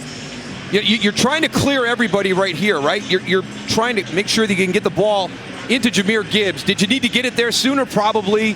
Let him kind of catch it on the move. The one thing you didn't want him to have to do is come into the middle of the field and stop, because you had a ton of Tampa Bay defenders who were there. So if that ball was going to come underneath to Jahmyr Gibbs, I would have liked to have seen it thrown a little bit sooner as he was coming into the middle of the field. Again, Tampa Bay cannot just kneel this ball out. Detroit with all 3 timeouts. Toss play, and Rachaad White will go nowhere. Timeout used by Detroit. They have 2 more to use for Dan Campbell. Right now in 2016, if you take that field goal and don't throw the interception, just take the sack and eventually kick the field goal, it's 20-19. You're going to line up for a field goal and have a chance to win this game. Instead, you got to go for a touchdown. 2nd and 9. White across the 10 and down there. Timeout used by Detroit. They have 1 remaining. 45 seconds left in this game. If you're Tampa Bay, obviously a first down means the game is over. You can take a knee and end this thing. If you're Dan Campbell, you get a stop, you're going to get the ball back. Yeah. And again, let's go back to that missed field goal attempt. Not only in that situation, but it forces you, if you even get the ball back, we're thinking, oh my gosh, they have Jake Bates. He can kick it from potentially 70 yards. Well, not because of that interception. No, we have to have touchdown. 3rd and 6. This crowd knows how important this play is.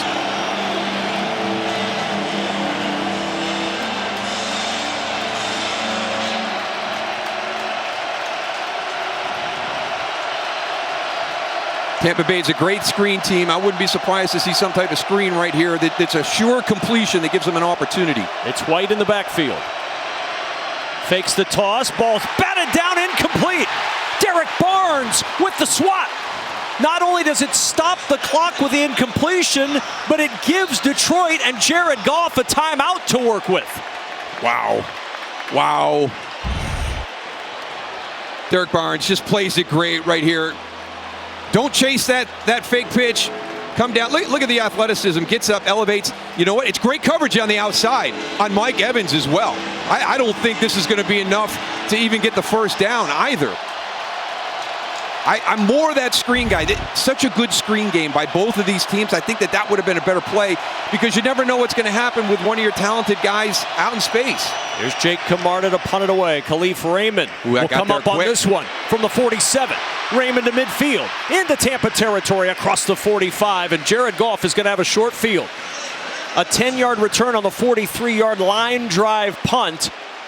And Goff with a short field, needing a touchdown, 33 seconds, and probably to him a surprise timeout. Yeah, right? You got 1 timeout in your pocket. There's going to be an opportunity. It's somewhere for you to use the middle of the field. You don't have to work the perimeter the entire drive on this possession. But here we come down to it again. Again, sloppy during the course of the game. Can they find a way to win the game again? The defense gets the stop. Your punt return team gives you an opportunity in good field position right here. Can the offense finish it again with a touchdown for the win against Tampa? All 3 facets. 2 have stepped up, and now Goff to work on first down. It's Amon-Ra St. Brown, 9 yards on that play. And now the timeout used by the Lions. They have to use their final timeout with 27 seconds to go in the ball game. Yeah, and that's something you got to think about, right? Amon-Ra's been carrying this the whole time. Number 14, he's got something with the ankle, the thigh, and you had that 1 timeout that was given to you. If he has to go down, you're going to lose that timeout to get him off the field. So I know you want your best player on the field, but boy, are you kind of weighing the options. It really shorthand you if you had to forfeit that timeout. I didn't agree with that. That's a short pass. If you're going to go into the middle of the field, let's dial something up that gets us down a little bit further towards the end zone. I mean, that was just kind of a dump-off pass into the middle of the field that you took that timeout away from you that you weren't even supposed to have. And now St. Brown is on the sidelines after his 11th catch for 119 yards. You saw him limping around. He was trying to shake it out. He just could not. And so now on 2nd and 1, no timeouts, Dan Campbell's team at the Tampa Bay 35. Sam Laporta, the motion man. Goff with a 4-man rush. Steps up, throws over the middle. It's Gibbs. Remember, no more timeouts. It's a first down to the 26. They've got to hurry.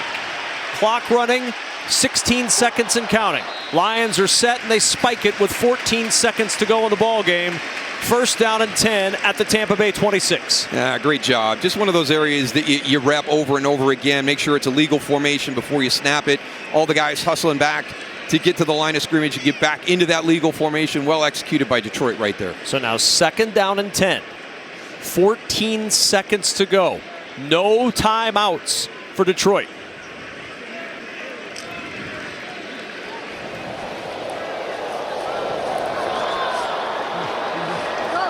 Williams and Raymond to the top of the screen.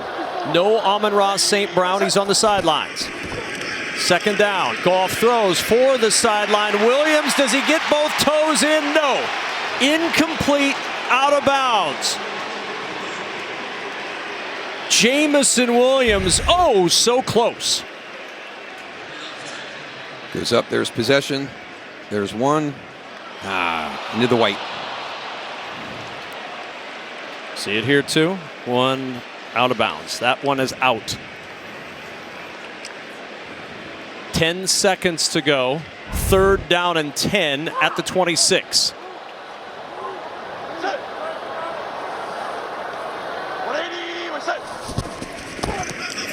Goff, backside pressure, throws sideline, deflected away. McCollum again. Working against Jamison Williams. How many times have we called the name of Zion McCollum from start to finish in this game? He just played a heck of a game, and I'm sure when you talk to him afterwards, he's just going to be upset they didn't have 2 interceptions today, but it's just played outstanding. A guy who was going through concussion protocols all week, didn't clear until yesterday, so not a lot of practice, and has just come out and played a heck of a game. St. Brown on the sidelines.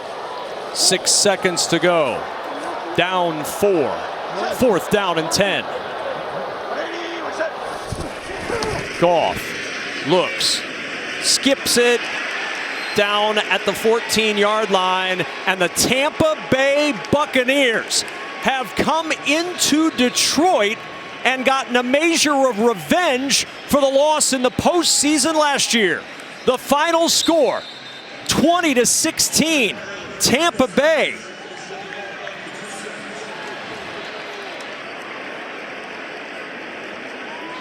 They put 2 seconds back on the clock. They put 2 seconds back on the clock, calling it an incomplete pass on 4th down, so there's 2 seconds left. And Tampa Bay is going to have to take a knee to officially close this out. So you got 6 seconds left, and you get into these situations. Okay, we one play, right? Tampa Bay's playing at one play. Take the quick out. Take the quick out right there. When you come into that formation and everybody has dropped off of you, take that little quick out. That way on the next play, you're going to be able to do that in less than 6 seconds. Oh, unless it was 4th down. Was it 4th down? It was. I had to go there. Well, forget everything I just said. 20-16, Tampa Bay gets the win. We're back to Detroit in a moment.